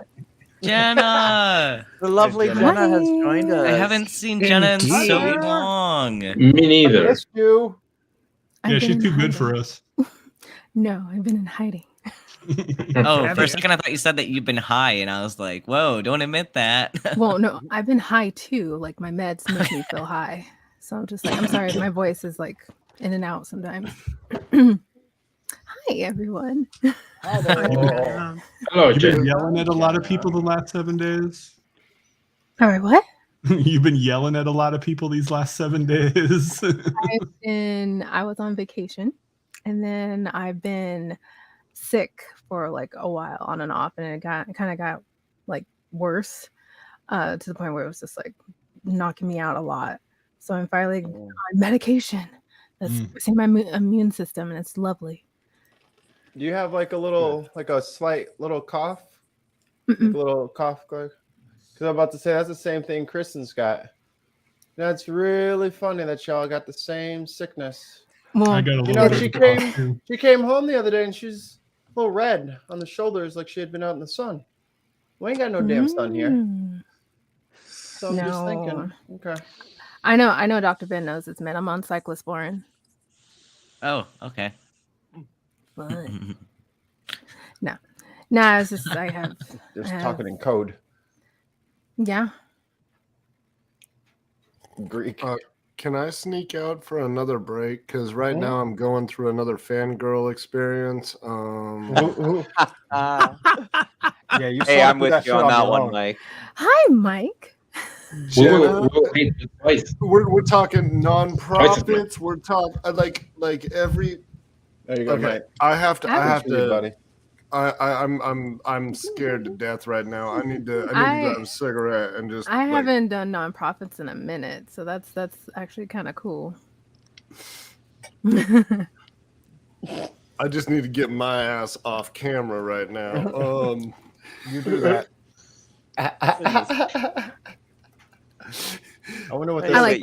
Mike. You'll be Mike is you'll be fun. one of our one of the regular suspects, and people will be fangirling over you. Holy shit! that- No, like It's this true. is too much. This looks a lot better. Okay, is it okay if I sneak away for 5 minutes? go ahead. You don't have to ask. Afros are casual. Do as you please. So I love everybody, and thank you. How do you- And I'm fucking how do you out of do here for 5 minutes. that? So I love went how out and got myself Mikey. something blue. So Oh, nice. I love how like Mikey will change the layout of the stream, and then you just watch his face What and is how it? proud he is that he Yeah. messed something up. Like, you look over and he's like, I am still a 7-year-old with a book of matches. "We know, Mikey. We know." I just light things on fire and then I run away.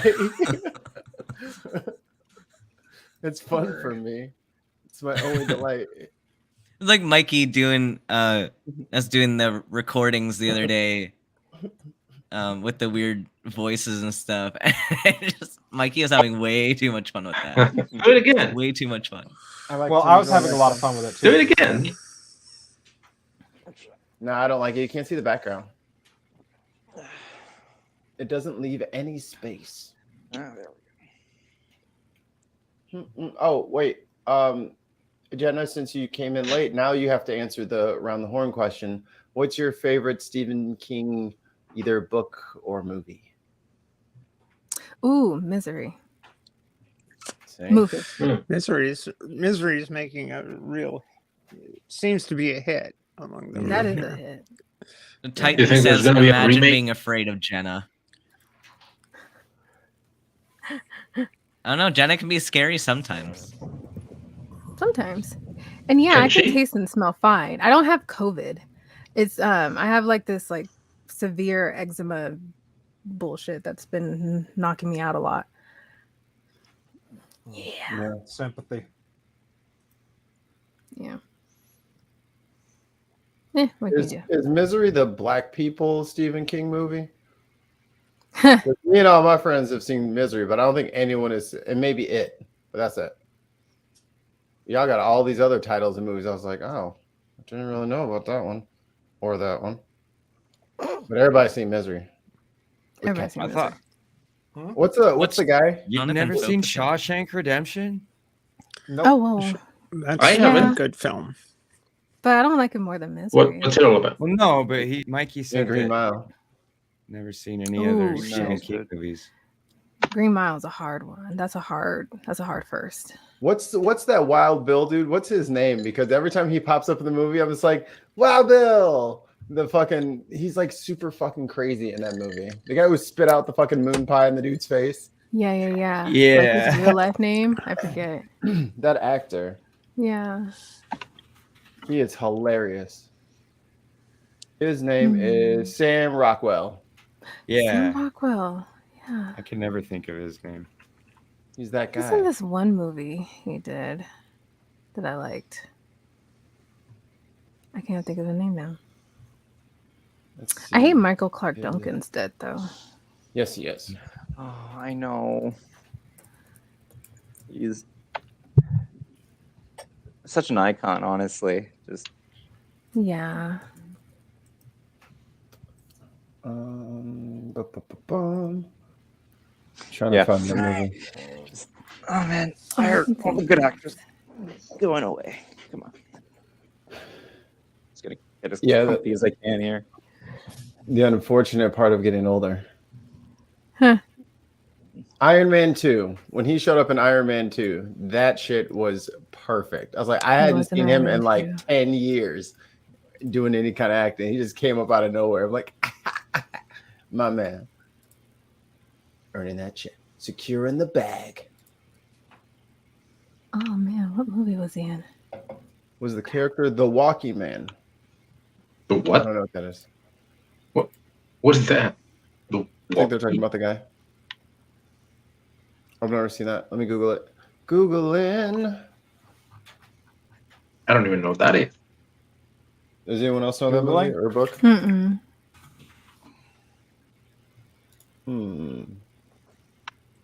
It's a short.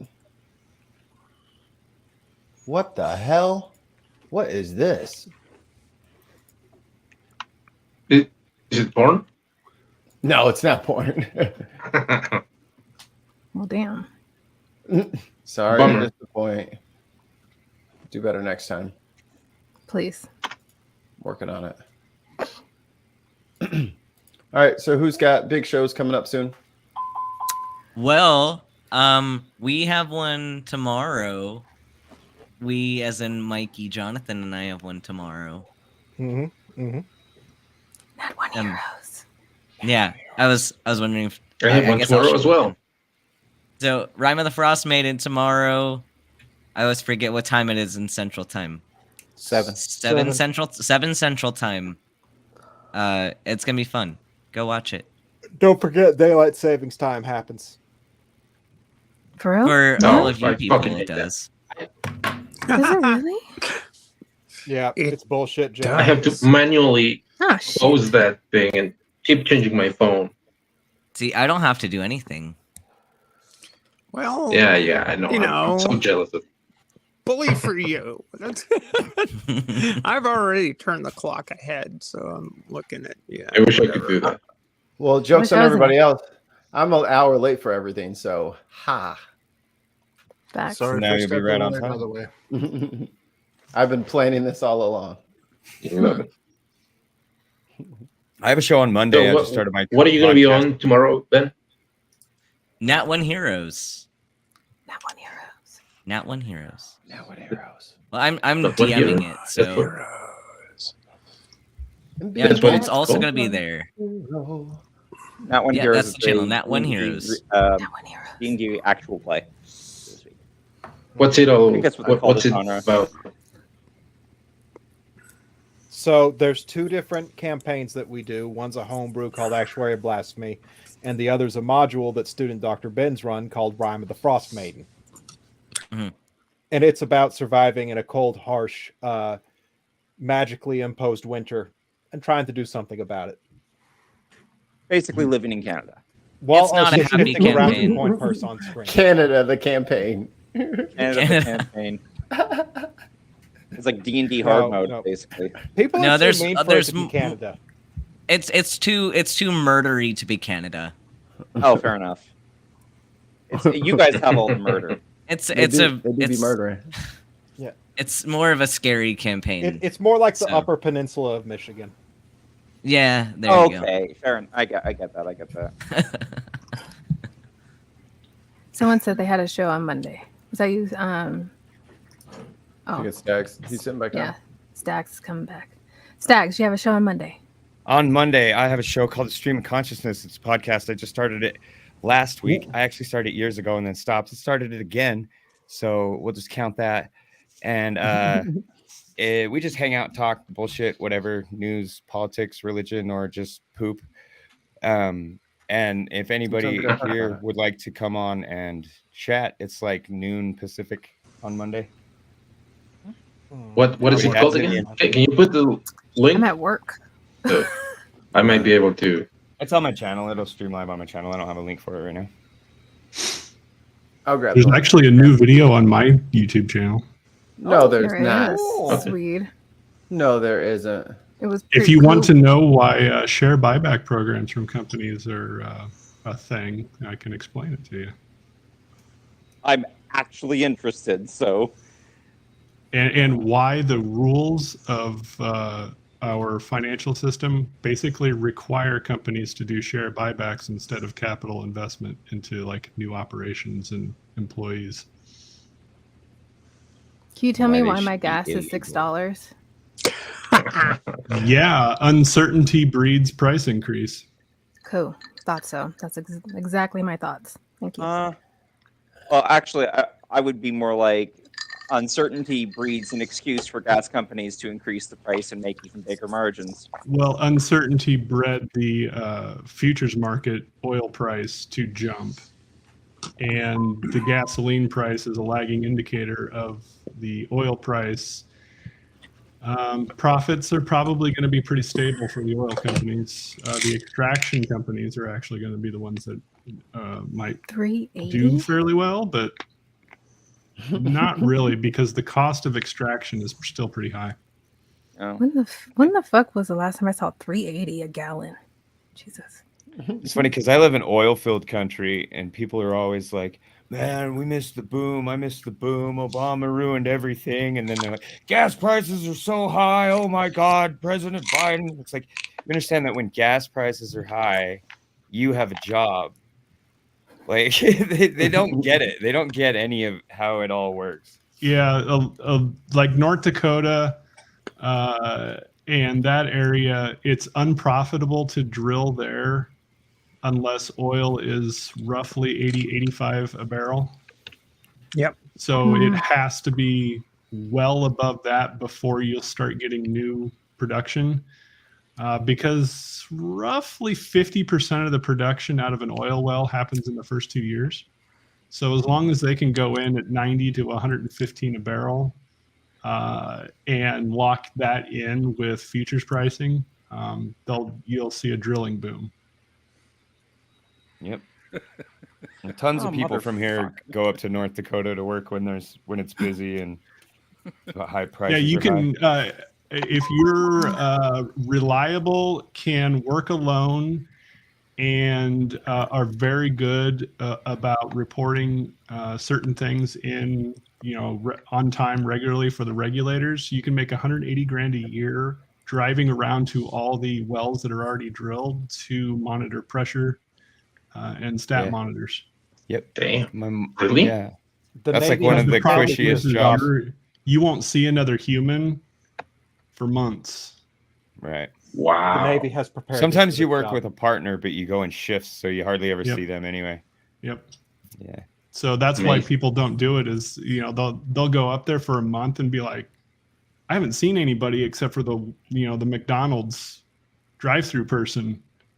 And people are social creatures, interestingly enough, and it's hard to do that.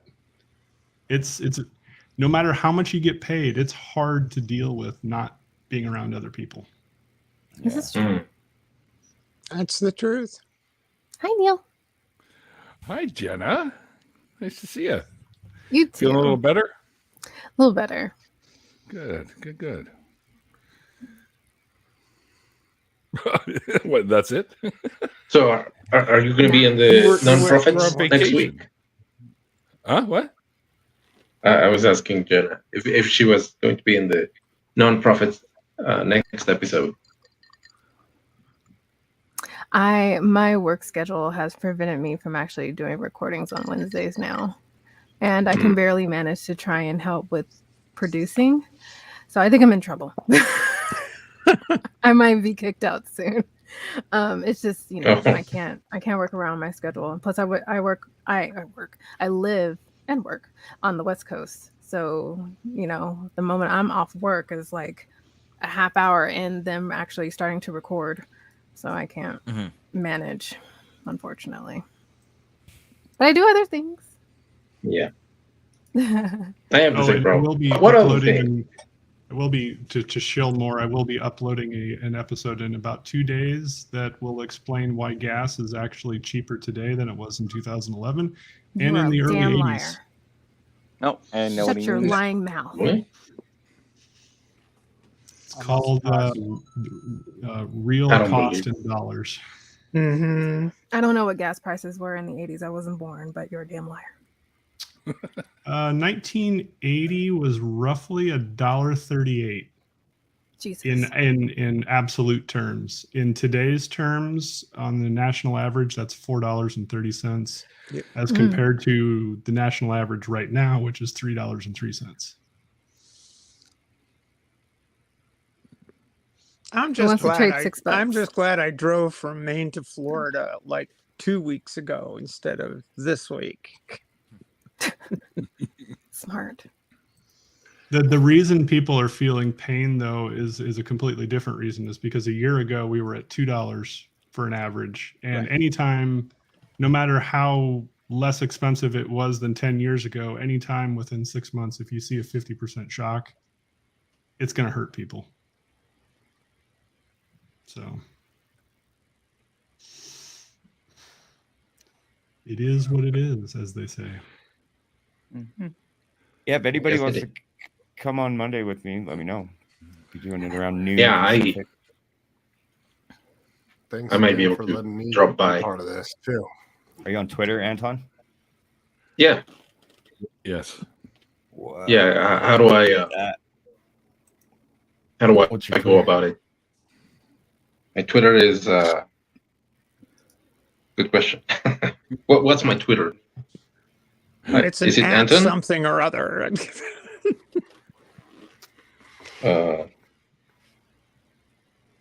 It's Anton. Yeah, 1547198 Oh yeah, that.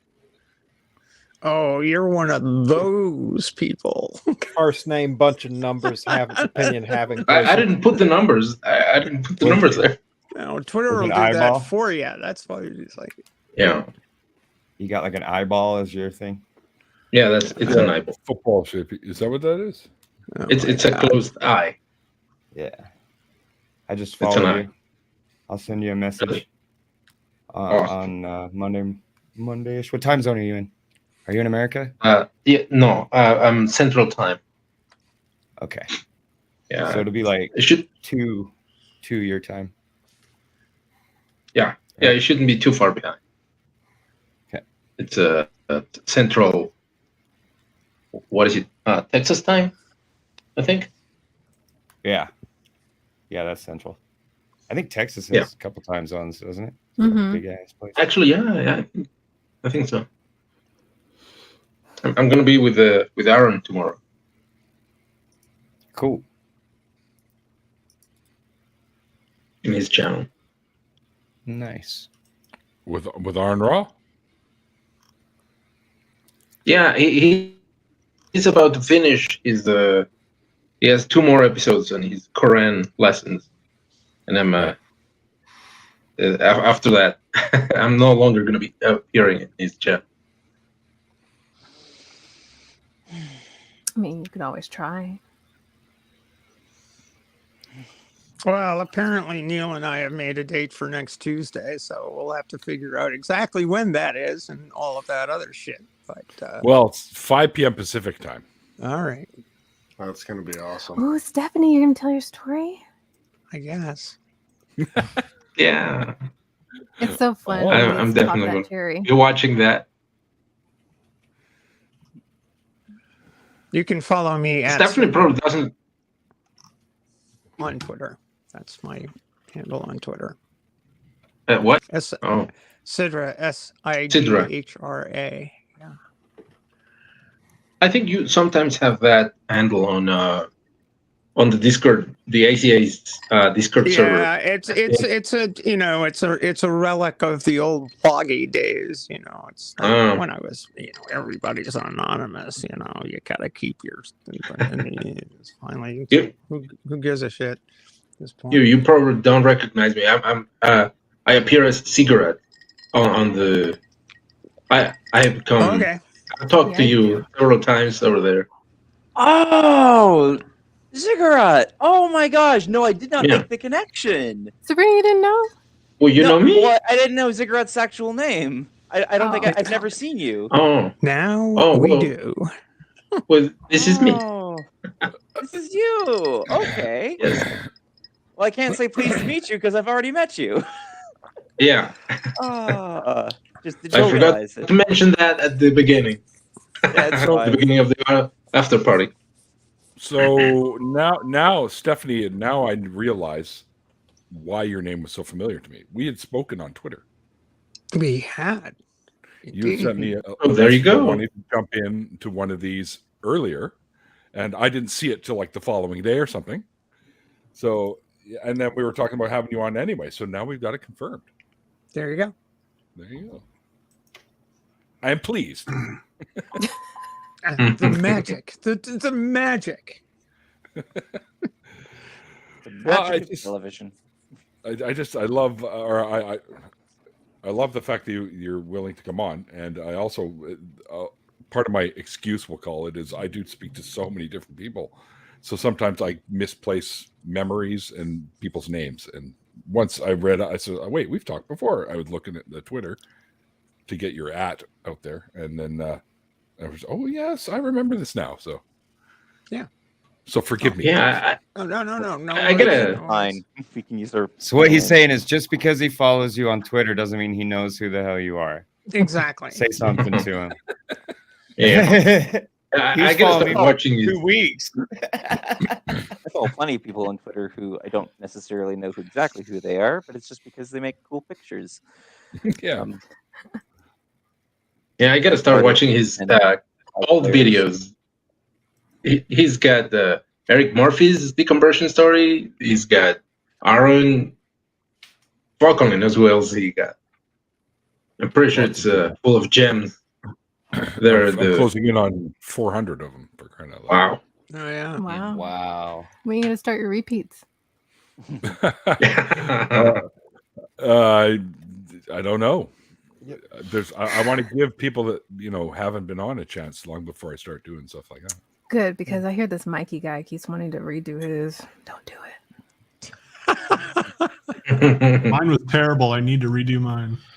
Hey, if people are redoing and we're starting at the beginning. Yeah, it'll be Stags first. Or even Russ, because Russ was my very first interview. Can we go in order of importance? Really? I can go first. Yeah. Russ was your first? Yeah, frustrated Yeah, atheist. Russ broke his cherry. Wow. Have you interviewed what's his name? I forgot his name. The guy who used to be a Jainist. Jainist? Oh, Hammond. Hammond Meta, yeah. Yes, I have. Do you had have him? Hammond on. Oh, awesome. I gotta check that one. Yeah, he couldn't do the after party. Hammett's a busy guy, so Yeah. He's one of the first one I met. Oh, he came on. He was on the show for about 48 minutes because his time is valuable. So the fact that he even agreed to come on and spend some time with me, I was very grateful for. So Is he really friendly? He's super cool. Absolutely. He's just high in demand. Guys, I gotta Busy. say goodnight. I got to go into the office tomorrow. Hi, Jonathan. And also it's daylight saving time on top Yeah, of that. you're losing an hour. I'm Yeah. losing an hour. All right. Night, y'all. Jonathan, always a pleasure. I'll see you on Nat One Heroes tomorrow. See you tomorrow. Sure, Nat One I've Heroes, gotta be at because I will work leave the 8 office hours. early enough for that to happen. And Yes, I'm going to good. sit in your lap. What was I talking about earlier in the show? Jump in You were your talking lap about one my day pussy. and- right. I'm sorry. I thought you were to make the look. Let me go get him. Actual. You know when I make looks. Yeah, you don't want to And get in then trouble I- with Jenna. And then I took him out of the show so that he could never explain himself. Oh, my Nice move. Nice move. Oh, there he is. Look at that pussy. Stroke it. Mm. His name is Kalos. Hi, Kalos. Is that your seat? That's a Kalos? pretty kitty. Yes, Kalos. Oh, he's laying down in my seat now. You know, Lost your seat, bud. Lost he it. took over. That's Nope. how it works. That's fine. Did you He just is the get him? dishonest state now. Big No, kitty. I've had him like 3 years. He's my Oh. woodshop cat, and it's too cold out there tonight. Oh, gosh, I've never seen him. He is adorable. All right. Cute and fuzzy. Night, y'all. Night, Jonathan. Ciao. As usual, watch out for my thank you tweet later. If it's, I just if got- let's it's talk that about it. cold of a pussy, you should change its name to Ann Coulter. Sweet. Zing. Why are you laughing like that? Hey, Willow. Just laughing Hi, at you. Willow. Willow's in the chat. Willow. I got a copyright claim. So this Christian named Ashley Keaton put out a video called 10 Questions for Atheists in 2022. And I made a response to it like you do, right? Yeah, His yeah. video is 4 minutes long. Mine's 27 minutes long. Motherfucker copyright claimed me. I shit you not. No strike, Why? just a claim. The joke's on him. That video ain't making any fucking money. Ever. Not only that, like you're gonna do a reverse claim and get him in shit, right? That's Go- weird. Say again. Reverse I don't claim. know. I don't know. It's kind of on that one. I did use his whole entire video. I mean, it sounds like it's from what you've described. It sounds like it's very, very, very, very, very, very obvious that it's fair use, and it should be clear on its face fair use. It's arguable. Therefore, he's made a claim. He's made an illegal claim. He is actually the one to be liable. I did I mean, use his don't whole get me wrong, entire I know it's video, hard so to fight it's this. Yeah, if you arguable. use the whole thing, it's arguable. Yeah. Yeah, it's not as cut and dry as you're thinking. It's not. And I But you bet, I bet with the arguments used, it's really not all that fair. I think Stags probably just dunked on him. Actually, fair use, by the way. Believe it or not. I was watching him record it on Twitch, and he really tried. He really tried not to dunk on him, but he did eventually. He pissed him off to the point that he did get dunked on. Dunking is not a breach of copyright. In fact, it is inherently not, because you're transforming the work. You're more likely, it's technically more likely to be a fair use if you're mocking the person whose content you're borrowing, because then it makes the new work inherently different from the original work, rather than a replica of it kind of thing. There's a Snyder cut. To really get to it, though, you could just work in finance, not be able to make any other sources of income than the one that you have at your job, and so everything else is demonetized, and you really don't give a crap what anybody else claims on your work. So Life is it's a lot sweet. easier that way. Oh, and that's fair. I mean, like, I have zero interest in making money off of any social media stuff I do. Like when I start streaming on Twitch, I'm like, I don't care about partner or any of this stuff. The only source of me caring about this is insofar as I can use it to boost my friends. But other than that, it's like, I don't want the money. Just, I have a day job. Like, whatever. I bet I'm one of the very few people that has ever emailed Twitch saying, "Please take me off of affiliate status. I don't care if I earned it or not." There's a few people. I really I'm cannot sure there's earn more than money. you. Yeah. I really I'm sure there's cannot people who earn money don't from want this. affiliate The balls status. on you, Swede. Don't you have to apply for it though? What? Don't you have to apply for it? Affiliate status? No, they'll tell you that you've qualified, and then you'll actually start Yeah. earning ad Yeah, revenue. Mm-hmm. Okay. They just Now assume you have that to apply for everybody would partner. want it. Right? You have to apply for No idea. partner. Okay, that's what I was mixing. But up. affiliate, they'll start earnings right away, and I mean, I wouldn't have earned anything more than like a couple pennies anyway. But at the same time, it's like, no, I'll get fired. Yeah, that's a bad trade, really. Don't you want? In the don't end of you the want day, two- that's a bad trade. Don't you want 2 Prime subs instead of your like salary? No. I mean, they're Who about wouldn't? the same, but I really don't want Bezos taking his cut. I'd rather the guys over at the investment bank taking their cut. Fuck Bezos. I knew it was coming. Someone had to say it. Yeah, dunking on Someone's Jeff gonna say it. Bezos would probably be pretty good, as long as you don't get sued. Just don't dunk on J.K. Rowling at all. She'll sue you. Fuck Yeah. that. I'm gonna dunk on JK whenever I Except, damn well is feel Vouch like it. getting sued? I don't know. I've been trying to avoid Vouch. Just cause. Vouch? Oh god. Vouch. Whatever. Who Who's cares? Vosh? I don't know. Vouch, yeah. Vosh is probably one of the largest left wing streamers on Twitch. Yeah. If not the largest, maybe. Second, if you count Hassan, which I Okay. guess you do. Hassan's massive. He gets like 30,000 viewers. J.K. Rowling is the Frank Turek of gender criticals. That's pretty good. Joanne's been very active today on Twitter, just cause she's just. I don't really feel she has to be, and it's like Jesus Christ! Can't you just hang out in your mansion and shut the fuck up? I mean, right? Smoke $100 bills and no. I don't really count Hassan because I don't really count somebody that puts on somebody else's content and then just eats into a microphone. That's That's why I all gave Hassan does. That's why I gave the qualifier if you count Hassan. Then he's Speaking of some jackass that just speaks into a microphone, I can hear you talking about me. every single one of you, so incredible. Like I said, I went outside. I had my smoke break. I apologize. I know everybody was very confused why I was gone for 5 minutes. And no, just same thing. I'm just like, oh no, just keep in mind, you're just talking to normal humans that are way better than you. Where's my fangirling sign? Where is it? Okay, most of us here know we are not way better than you. Jenna is an exception. She is actually way better than the rest of us. I would agree, and I would say I can't believe I'm on the same screen. Like I said, I know I've done this before, and you guys are gonna shit on me for it, but I'm just saying. It's every single person I'm looking at. I've been listening to you on streams, and I've been it's unbelievable to me. I can't believe it. God damn it! All right. So Mike, every time that you make fun of yourself or doubt yourself, I'm gonna roll this D20, and I have a check in my head.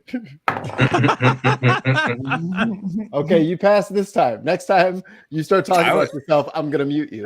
Actually, what we got to do, Mike, is you've got to have the insult yourself jar.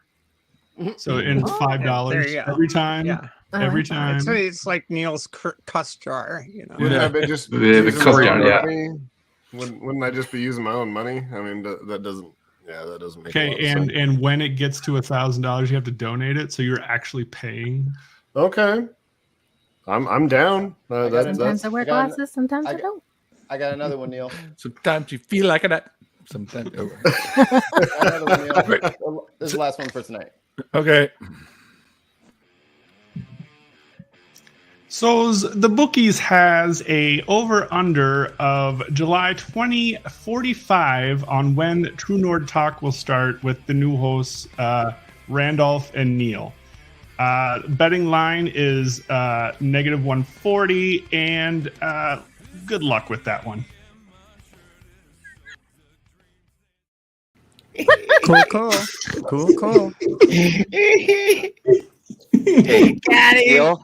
Neil, I understand that this is really annoying. I understand. So you know what the best way to get everyone else to shut the fuck up? You can end it now. You can make it stop. You can make it stop. You have the power. I have the power. I wish Randolph was Power here. of friendship. We need to grill him a little bit too. Yeah, because you're not the only one responsible. We keep bugging you, but we don't bug Randolph enough. Yeah, bug him next time those we see him. two. I know. That's all right. Thanks, guys. Love you. Thank you. Just everybody has been so wonderful to me, and so proud to be part of the community. And again, I don't deserve the screen space. It's so hard to get a word in edgewise. Stop wasting it on this self-deprecating. You only stuff rolled a 9 on that one, Mike. So I had to put you in timeout. Only rolled a 9. Only rolled to get you out. You deserve to be here as much as anybody else, Mike. So don't even kid yourself. Darn right. Yes, we all agree. So, all right, I got those saved. All right, got some work done today. Congrats. Do keep in mind, Mike, we all had our up and comings because of this guy. Not this guy, the host, the Neil. Not because Mikey. of the Neil. Not Mikey. Not The Mikey. I catch it. Interception. I'm like Deion Sanders. It's showtime, baby. Settle down. Well, Settle down. I'm glad I was able to be here for people to tell their stories. I think these are important, and if it did help get you some on some other stuff or whatever, that's awesome. Let's just reach out to even more people. Sure. Yeah. Oh shit! On this end, it's been therapy, absolutely, without question. It's therapy for a lot of us. It's still therapy for me. Yeah. It's That's like my what I like only about it. social interaction. So Seriously? just You about, mean- yeah. Well, Thanks for Me what more you or do, less. Neil. well, thanks for letting me be a part of that. It was, especially when I first came back to the show, it really was my only social interaction that I was having. But now I hang out with Mikey every night till 7 in the fucking morning. Oh God. Yikes. It's daylight savings time, so tonight we're not gonna get any fucking sleep. Oh, Neil, you need to highlight Nick Suter's comment there. Why? Oh. Star Wars. Oh. Star Wart. That just cracks me up every time. Holy fuck. What's Star Wars? Yeah, Nick. You should have a T-shirt What's for Star Wars. Star Tars. I do have one. Star This one. Tars. Pew, pew, pew. Star Stars.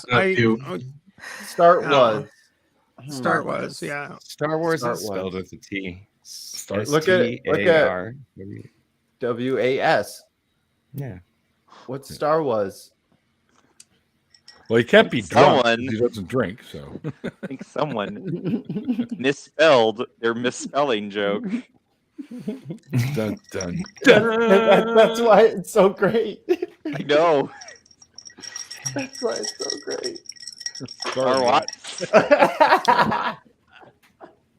Or what? You know, in the Yeah. English language, the word night has a silent K in it. The word knuckle has 2 silent Ks in it. And the word cop has 3 silent Ks in it. Ah. Oh boy, that was something else. I like that one. Yeah, that was nice. I'm Burn. gonna steal it. Burn. I'm Burn. gonna It's steal fucking it. glorious. That's what was the word that we learned yesterday? Something to do with the dictionary, Ben. What was that Defenestration. word that Defenestration. Great secular word. rarity taught us yesterday? Oh, I don't remember The all thing the about words that SR was lexicogra- saying. Lexicographical. Lexiconographically. Lexiconographic. Lexiconographically. I think. Supercalifragilistic. Hip hop. What does that even mean? Hip hop anonymous. No, he didn't even explain what it meant. He just sort of skipped over no, and went he to the next actually joke. explained what it meant. He explained it. I think it related to like. I know he the explained it. I was fact- just trying to be fucking hell. I can't remember. Christ. You guys ruined the joke. Well, I could give you a punchline. Supercalist fragile mystic vexed by halitosis. That's it. I like that. Is that a thing?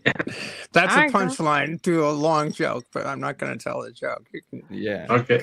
it had to do with it had to do with Mahatma Gandhi. So just Oh my god, this is I hate it when I see definitions like this. Lexicography is the study of lexicons. A generalization of the alphabetic order of the dictionaries to sequences of ordered symbols, or more generally, of elements of a totally ordered set. I hope that leaves everybody with a big laugh. And the verb that's not function my is- lexicon. Will The now. verb function is to compile a dictionary. compile the dictionary. What's another word for thesaurus? The reason. Why does abbreviate such a long word? Why is Americans abbreviate everything? Why? Oh, Because we're lazy as Yeah. fuck. Why did we We're lazy abbreviate as everything? fuck, our Have you language been is to bullshit. Australia? Lazy AF. That's why they dropped all the use See what I words mean? like color, neighbor. Yep. You think we abbreviate everything? Go to Australia. Oh, they do it too? Australia doesn't exist. Okay, just take the first 3 letters of any words and add E to the end of it. So swim trunks, swimmies. Mosquitoes, mozzies. Mhm. They abbreviate everything with an IES after the first 3 letters of whatever word they're talking about. Yeah. So we're a hard second. I don't even shit you. I was drinking one of these and I showed it to my Australian friend. He goes, "Oh, you got a Bundy." Wait, what is that? What is it? It's a Bundaberg ginger beer. Yeah, there you go. And he called it a Bundy Hmm. because they can't be bothered to say all those words. It's too hot in Australia to talk that long. You run out of breath. So you got to shorten it So up. dry It's a down survival technique. I mean, it's not But true. it keeps all the oxygen in the needed extremities. Moisture, yeah. You don't want to expel too much moisture out of your mouth from talking too much. They wear those suits from Dune down there, I think. They already expend too many calories Still with all the suits, yeah. extra vowels that they put in each word. That's a lot of a lot of water. you're Whereas the wasting. Germans will pack many words together and turn it into something. Into a like- Frank. They do the opposite. A whole sentence. Whole Has like train. 95 letters in it. Points. Yeah, my favorite German word is Unterseebootenflottille. The heck is That's that? one mean? word. Yeah, okay, so that's So- a pack of submarines, right? Yeah. All right, fair enough. So Well, I got it. it's direct translation is undersea boat group, but its translation into English is wolf pack. Right. They don't have a. So I'm word for guessing wolf. those little notebooks, like tiny ones, are not very big over there. They don't sell very well, do they?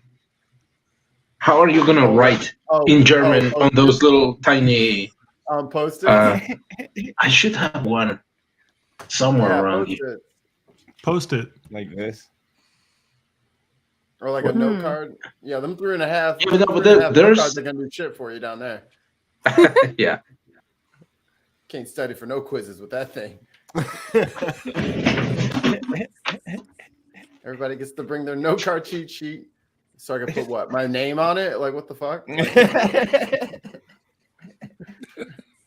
This is You useless. see him in the magnifying glass. Actually, my favorite German word is Microfilm. Schadenfreude.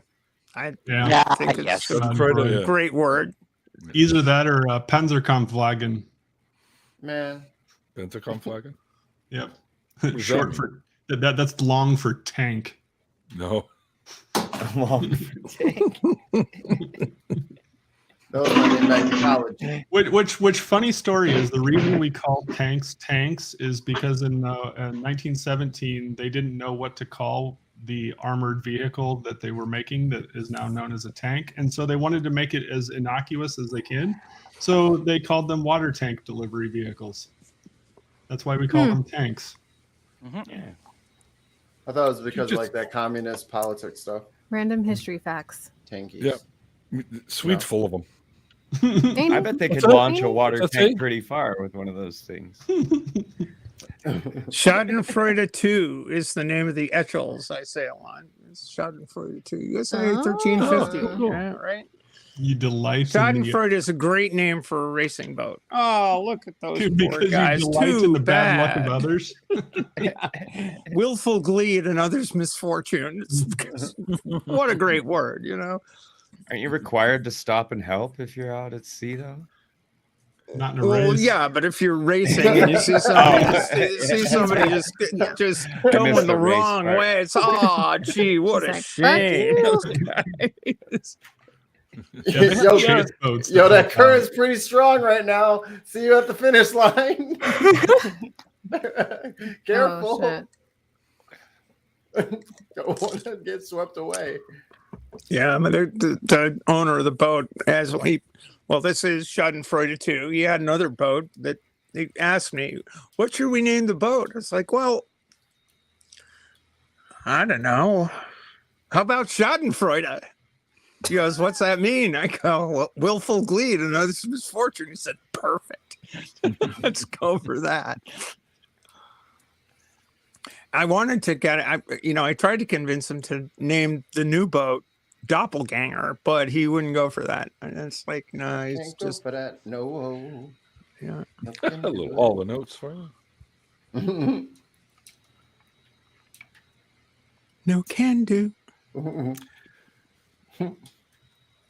There was I remember I kind of had this crush on one of the girls I worked with at McDonald's when I was a kid, and we had the big annual McDonald's big multi-store get-together party dance thing, and Ooh, a mixer. And one of the slower Hall & Oates tunes came on, and I got to slow dance with her, so I was pretty excited. Oh, that's pretty good. Yeah. Perfect timing for one of those awkward boners too. So to be young again. Yeah, I think I was like 14 or 15 or something. 15, I think. Yeah, I had to be 15 because you could start work at 15. It's a good age to get an awkward boner. Yeah. That's all you do at 15. Yeah, pretty much walking around with the flagpole up. Mm-hmm. Yeah. No escaping it. Oh, the joys of having a penis. Trust me, it's underrated.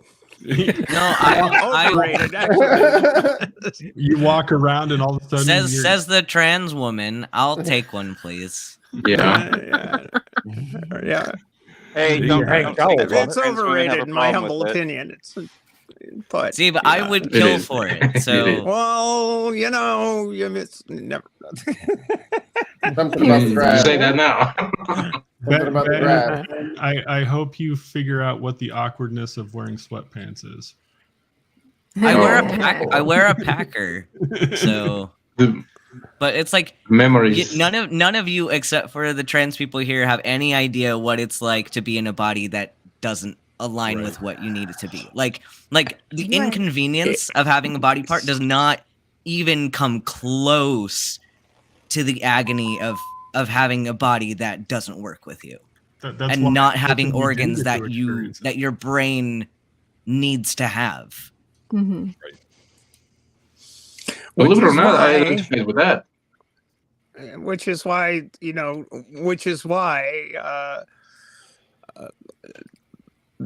transition really actually is a very therapeutic thing. Yeah. It makes a huge difference. Like my brain thinks my Packer is real. No, not according to like Ben Shapiro. Ben Shapiro, not much. He's not a person. Every time somebody mentions Ben Shapiro, I think of H Bomber guys crashing through the wall. Sell your house to who, Ben?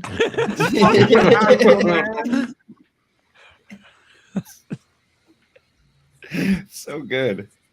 That will be all that anybody remembers about H Bomber Guy in 100 years. That will still be a thing 100 years from now.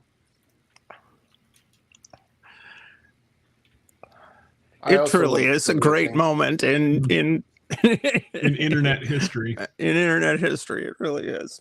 His second his second greatest is the charity run for the trans charity. That was awesome. What, like $300 and some $1,000 that night? Yep. Or those for Stonewall, right? Oh no, for mermaids. It was for mermaids. Yeah. And he had like people like AOC show up and get on that broadcast. It was who did he do a talk for about that? It was like a TED talk, but it wasn't TED. True North Talk.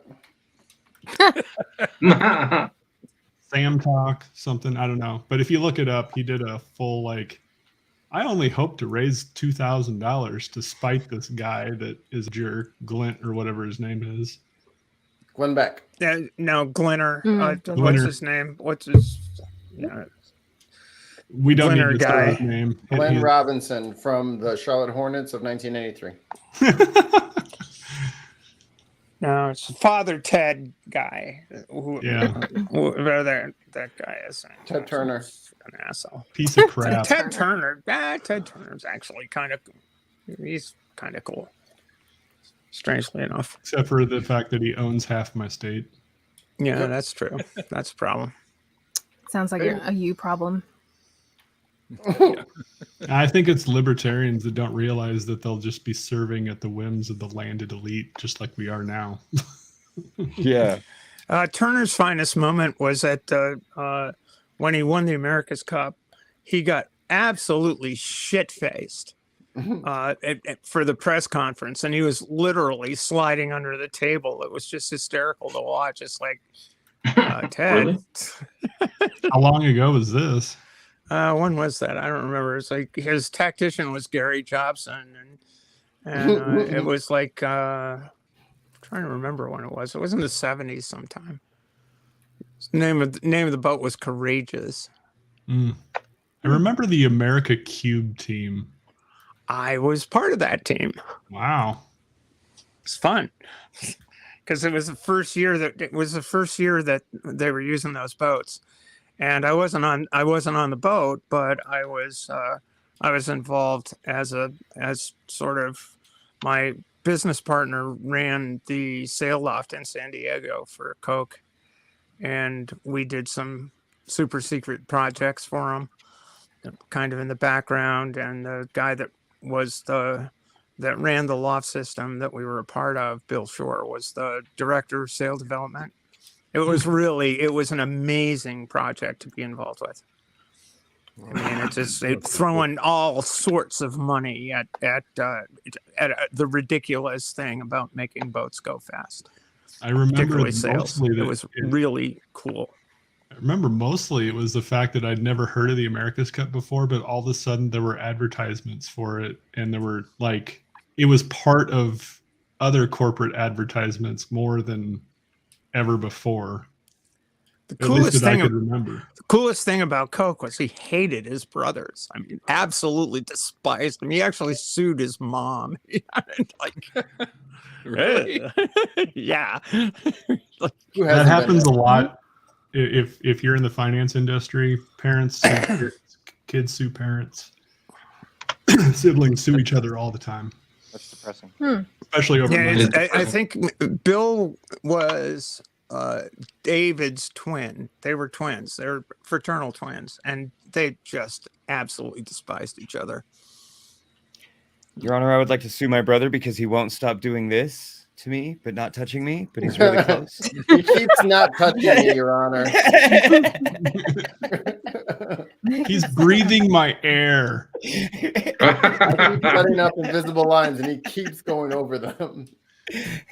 He keeps mixing up my Legos. He knows I separate them. Hey, It takes a lot of don't time. fuck with my Lego. That's what I'm saying. You can tell a true Lego fan because they call it Lego as soon as Lego asks them to. They started calling it Lego. Yeah, I'm Legos. Like, so bad. yes, Father Lego. Team Lego. My mom was always like, Neil, clean up your Legos. Mom, it's Yeah. Lego. That is the plural. Yeah. Well, Lego is the brand. The items are called Lego bricks. Yes. That's yeah. You're a brick. How? Maybe. Clean up your Lego products. And then I'll hang out. Oh, damn it. A friend of mine actually designs Lego things, designs shit for Lego. It's like the kits that you put shit together and all that stuff. Yep. And we stayed cool. we stayed at his house for the East Coast Championships at one point. And in this one room, he just was just full of Legos, and they're all over the floor. It's like, don't go into that room in your stocking feet. Just don't do it. You're gonna. It's things Guys will that do Have a hurt. bad time. It was really cool. He had bad he had all these Lego creations like framed and up on the wall and shit. And so it's like, wow, what do you do? Oh, yeah, I designed these kits for Lego. It's like, wow, that's kind of a cool. fascinating way to make a living. Oh, that's enviable. Yes. I loved Lego as. I mean, I still love Lego, but I mean, I really liked Lego as a kid. Have you seen? Speaking of which, hang on. One of my newest kits that I just got. I got 2 more. The coming. rainbow one or a different one? Yes, this one. I love it. Nice. It's fucking gorgeous. This one. Oh, I've seen that. Oh, damn it, Neil. What's up? Do it again. Do it again. Oh yeah, can you put it back up to the? Ooh. Nice. Yeah. I love it. Yeah, I remember when that was going on. Intersectional. Yeah. It's a good one. Be building that one pretty soon. Gonna get. I need some shelving for all. Piece count on that one. Approximate. This one here is. It doesn't look like much, but I'm curious if it might be 346. Oh, still good. It's still good count for that then. Okay. Yep. Yeah. Well, they look like they're triple. Like if you look at it, they're triple high sort of thing. The plating is 3 high, and also like 3. I think on the back they show you. So it's pretty cool. There's a lot. Is of that the power trainers? The power trainers? I don't know. I'm trying to think of a Star Wars thing for the Power Rangers for that to be it.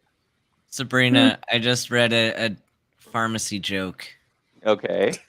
Also, Jenna might find this funny too. How do you handle metronidazole? Go ahead. Carefully, because it's flagell.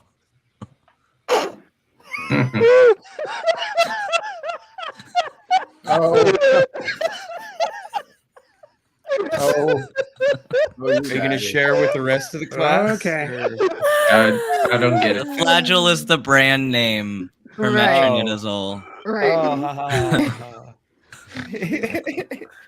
It's not immediately obvious because some drug name or brand name is similar to its proper name, but it's one of the ones which is so like I remember it because it is so different. Mm-hmm. I like it.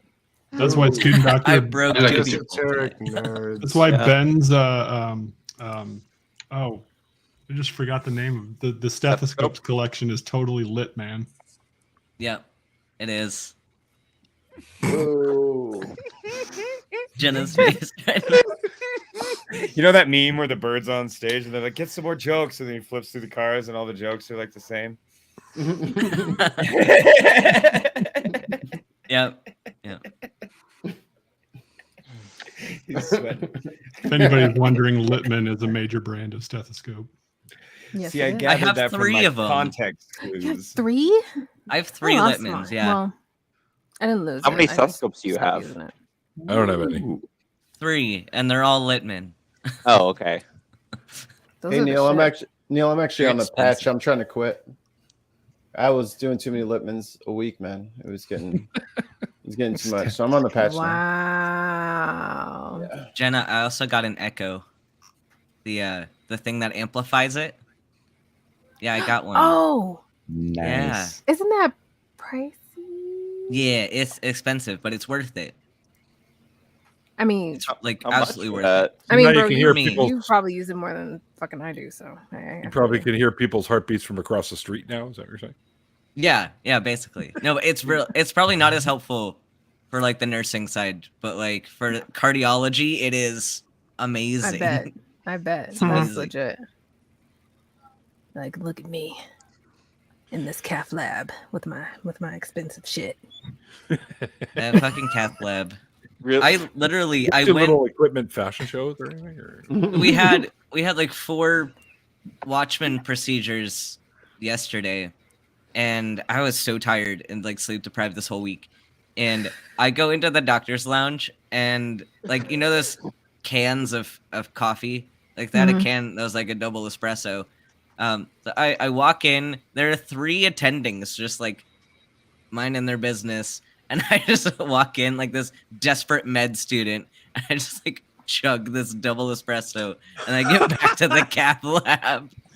Dang. It's funny though because I hung out with like a bunch of the nurses and the techs, and some of the attendings were there too because they had food yesterday. But like that environment, like everyone's just being chill, like just being normal people, right?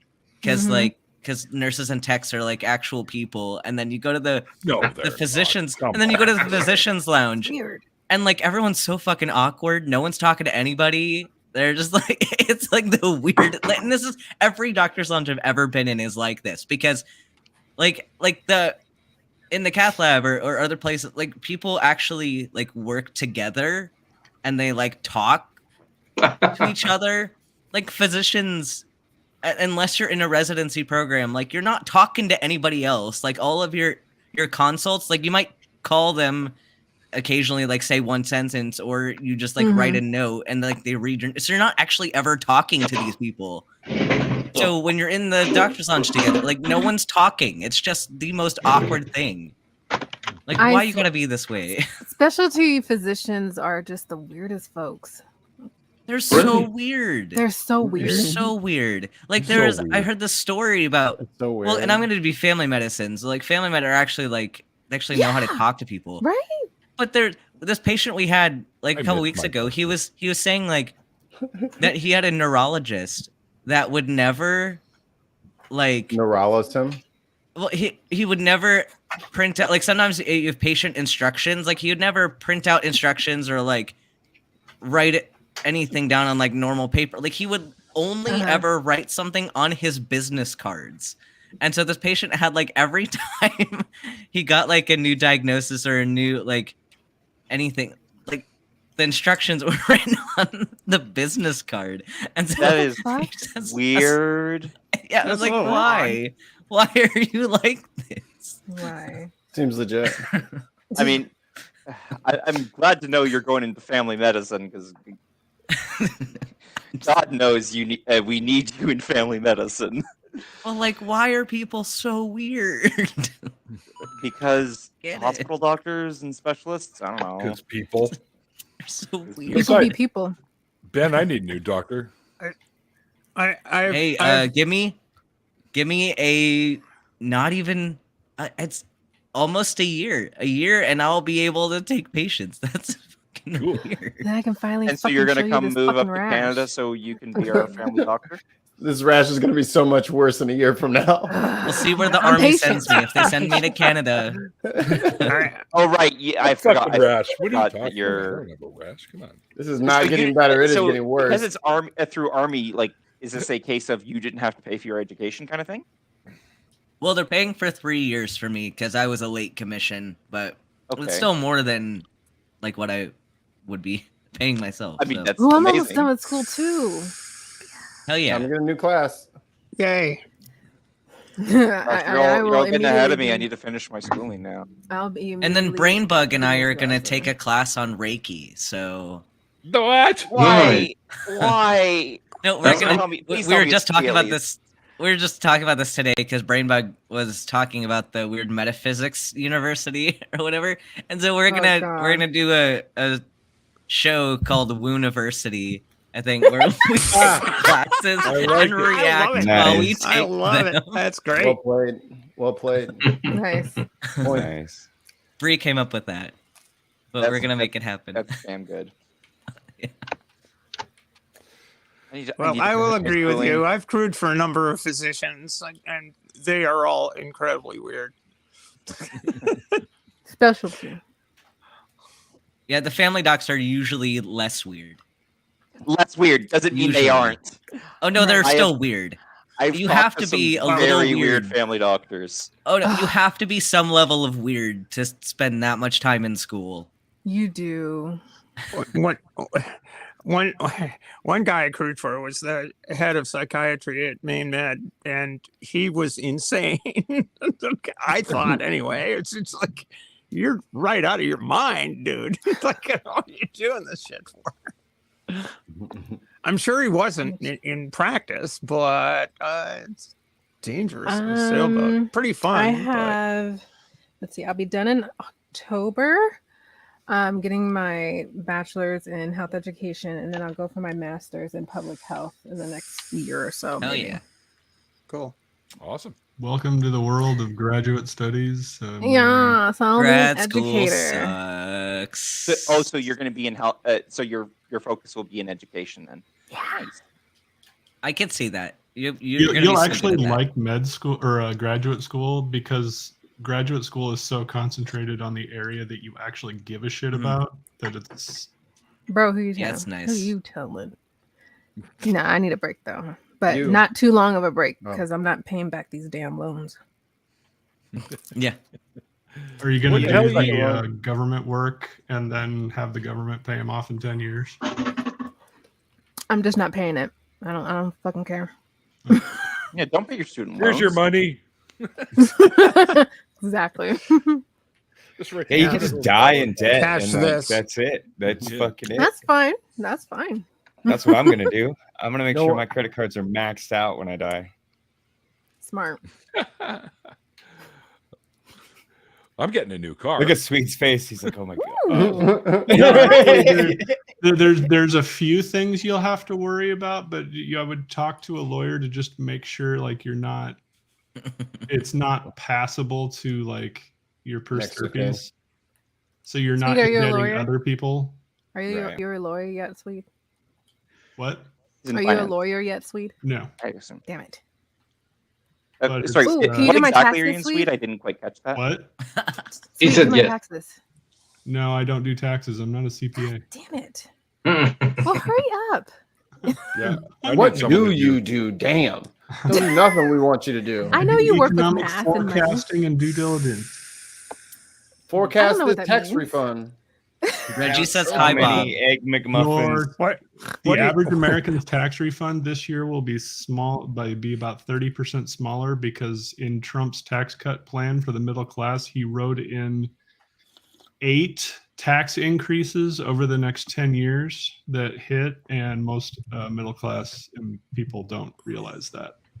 So What a your- shocker. Oh, I already know. I'm so surprised. He screwed me and my sister over when we bought our home yeah. because we were gonna take out a huge break, but fucking he fucked it up. Not a lot of people really recognize what the tax increases were on that bill and how much increased taxes will be on the middle class after all the increases take effect compared to before. It's pretty stark. Increase tax in the middle class so you can give breaks to the upper class, right? That's what. No, what you Right? do is stop being middle class. And Stop being middle class. I hate to really say this, but the top 1% don't make enough money to tax to pay for all that you want. They don't. Just We can flat try. out. You could tax them at 100%. Let's try They that. don't make enough for you to tax them at 100% to pay for all the things that you want. You have to tax the middle class for these things. Oh, you have to tax the middle class at least something, yes, but No, it's not just a little bit. It's there's quite a bit that has to go restructure the to the middle society. class. yeah. But I mean, at this stage, the upper class isn't even paying their taxes. Well, a lot of them are just getting out of it, like because of there's a lot of things. I mean, I can't claim to be an expert on American tax code when I'm not even I an am. American, let alone a tax expert. Well, Mikey. and it's the same problem in Canada. It's the same issue in Canada as it is with Europe, as it is with the United States. Most of the quote unquote income that Bernie talks about, the millionaires, making, is an income. Yeah. It's their assets increasing in value, which you don't get Correct. taxed on until you sell it. Correct. Which is why exactly. It's I still- agree with you, Swede, which is what I was actually going to come to, is that needs to be taxable. Like, Why? I mean, No. if you're taxing, say, a very illiquid asset, and then all of a sudden they have to then go fire sale that illiquid asset to pay their tax bill, then you're going to cause a major collapse in asset prices, which will disrupt the system faster than you'll ever want. The system itself is I- bullshit, but like, I All this think knowledge and he can't do my taxes. Swede, you alluded to why corporations are spending more on stock buybacks than investing in their. That's a in their- totally different situation. it is totally different, but I think it's somewhat related in some. No, some that respects. actually has to do with what's called the fiduciary rule.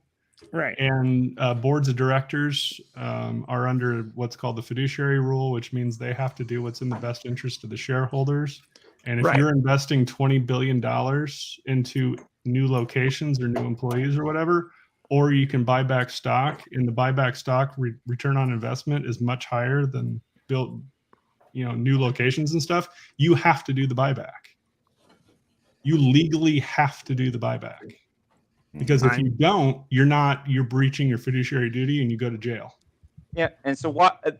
Okay, so the fiduciary responsibility in this case sounds like it's BS, because it's like, from my perspective, it's like, who is more important, or what is more important, like meaningfully expanding the business or making shareholders money? The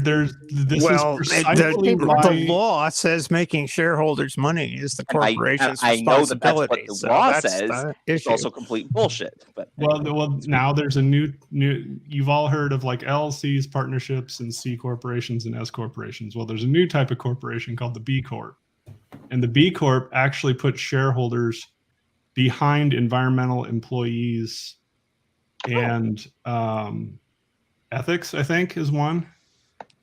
So the shareholders, while you still have to provide a return, you have to make decisions that are still beneficial to the shareholders. It is not the primary concern. That's pretty good.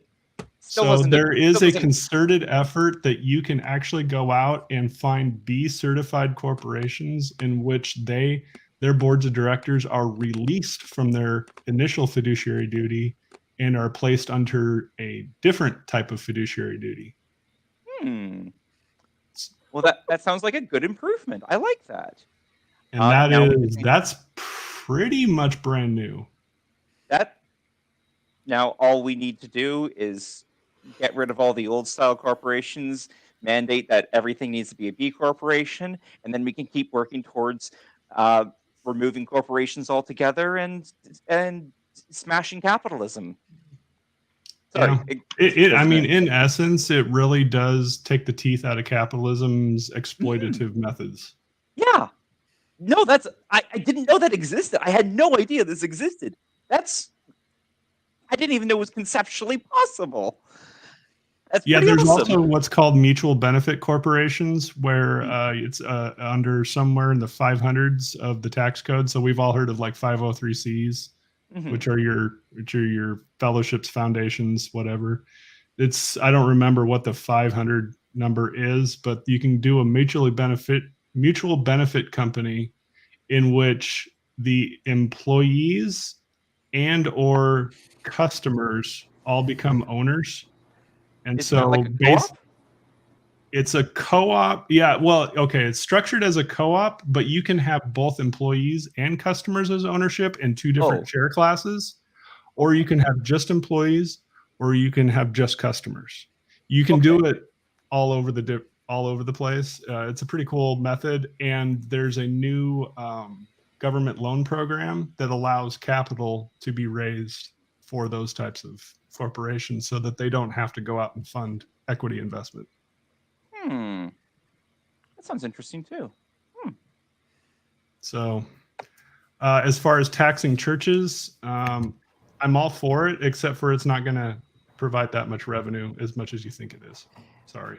That's not the point of taxing churches. Yeah, that's not the point. I don't care. Just tax. Yeah, making more revenue is not the point of taxing. You're doing it on principle rather than the actual revenue it would provide. Principle, and there is one significant tangible benefit to taxing churches, in which their finances are now open.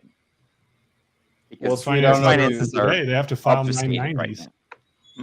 Their finances are open today in the United States. They have to file 990s. I don't know if you've met me, sweet. I'm very vindictive and petty. So yeah, I want them taxed. Interesting. I guess I must be under the mistaken impression that there's a lot of obfuscation when it comes to their finances. Not in the United States. Is that the same way in Canada? Do you? No. I'm when I talk of.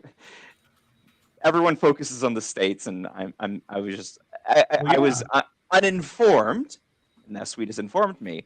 But I had the uninformed opinion that that there was obfuscation in their finances, and apparently that is not true. So I'm like, okay, Apparently you cool. can I just am hide a wrong. bunch of money in the 990s walls.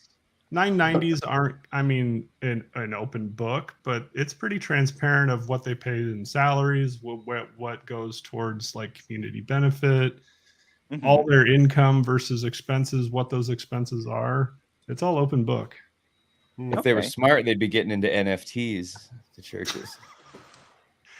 What's funny is somebody has been monitoring the search history for just basic NFTs in general, and the number of people interested and or searching for how to do NFTs is almost at 2 year ago levels or 1 year ago levels, which is just When nobody insane how knew what it was. Yeah. the popularity has just completely gone away.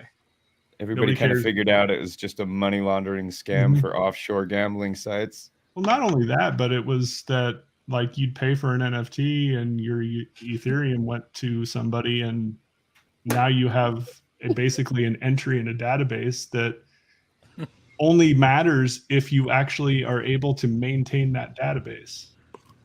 And the people that sold it now have no incentive to maintain that database, so they would just turn it off, and now you have no record of what you owned. Mm-hmm.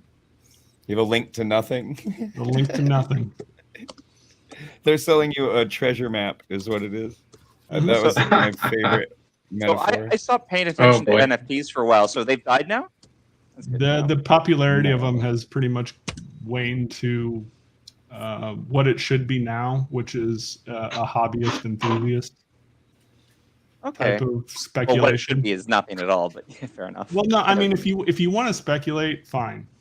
You know, cool, do your thing. It's just like somebody who goes out and buys Warhammer 40K figurines, paints them, and speculates on the value of them afterwards. $100 billion. Yeah. I don't. I understand the spirit of the sentence. I said I wouldn't fully agree with the if people want to speculate, go ahead, because some speculation can hurt other people. Housing speculation. Speculation also is required in most of our commodity markets, because without the market being 90 to 95% speculators, there wouldn't be enough liquidity to provide enough market action to the people that are actually hedging for appropriate pricing. I hate capitalism so much. That's not a function of house? capitalism. That's a function of an open market. No, fair enough. I'm not educated enough. Pretty sure it's a gonna function have of pie. to step away, but can I just really fast, really quickly throw out once again, just nothing but love. No. Thank you. Roll Okay, the dice. goddamn it. Stop If you it. get muted. No. Throw out more hate. That is a Hate all- 17. Fucking bullshit. What's this love crap? We won't have it. I hate all But I of you. think, Stephanie but I think, Harris, but I Anton, I don't feel like I didn't get Don't do enough it. information there. Nope. It. Oh my god! Don't do it. Nope. No. The whole, no, I'm doing it. I'm doing it. no, $5 in the jar. Where's my sign? really not. Where's the I D20? Roll that D20, Mikey. already rolled Where's it. my He sign? failed. He failed with a 7. Oh, Okay. All right. What's I that think tweet? D20. I think Neil is just about ready to call it quits, guys. So let's let him wrap up, and then we can hang out after the stream is over, and Neil can go to bed. Yeah. Yeah, I got a Let- lot of let- work to do tomorrow. So Let's not mess with Neil's sleeping schedule. He's words fail. He's a big man. He's a words fail. No. Let's just shut up and let Neil talk. He's an important wheel in society. So I think I'm pretty sure. Is the important Big used squeaky condom. wheel. or cog or well, my dad always said that the squeaky wheel gets the grease, right? There you go. Love grease. And I always used to Ew. reply to him, or it gets replaced. So, Hey. I'm sorry. but yeah, once again, thanks again to my guest tonight, Sabrina. It was great having you on. And Stephanie, finally awesome to have you on here as well. And I'm looking forward to Tuesday. We'll have some fun Tuesday as well. So right. don't forget, everyone, to tune in on Tuesday. all you fabulous people in the chats over on Twitch, YouTube, and Twitter. I appreciate all you guys for hanging out with us and having some fun with us. It's always awesome. And my amazing patrons, because really without you, this isn't happening. So big hugs to all you guys. And for all the links to the other crap that I do, there are links in the description box below. And of course, Mikey has some of these new fun little trailers that he has, or stingers, I think they're called. Yeah. Yes. So show. I know we ran a bunch, but show them one. It'll be fresh.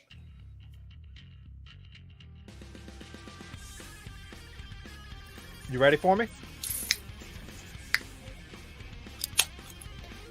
So Randolph Richardson and Neil the 604 Atheist are starting their own show, call-in show, called True North Talk. Go and subscribe, true believers, so that you don't miss the launch. The tasty beer.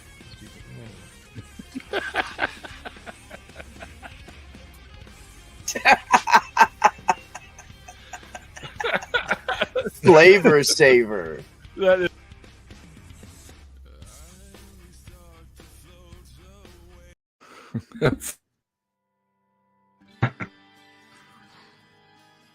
Come and watch me.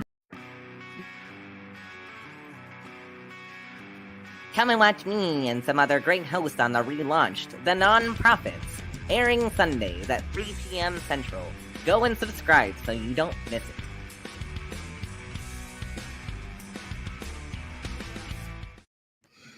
There you go. There's a couple of examples. Yeah, we eliminated the Satan one there, Swedes. It's too scary, so we got to do a different one. I already had to change my grammars one. So. Yeah, but thanks all you guys for hanging out. And until next week, or until next time, not next week. This isn't a weekly show, you moron. Until next time, which is Tuesday with Stephanie. A bientôt. Like the late, great Carl Sagan once said, extraordinary claims require extraordinary evidence. And we'll see you guys next time. Oh, bye. Get that ready, eh? There we go. Yeah.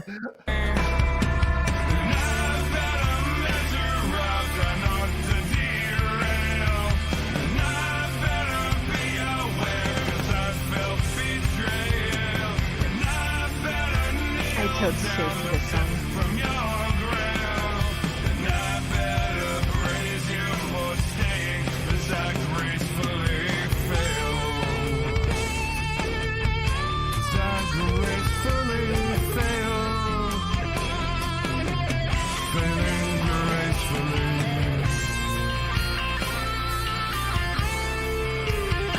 Something Randolph would say.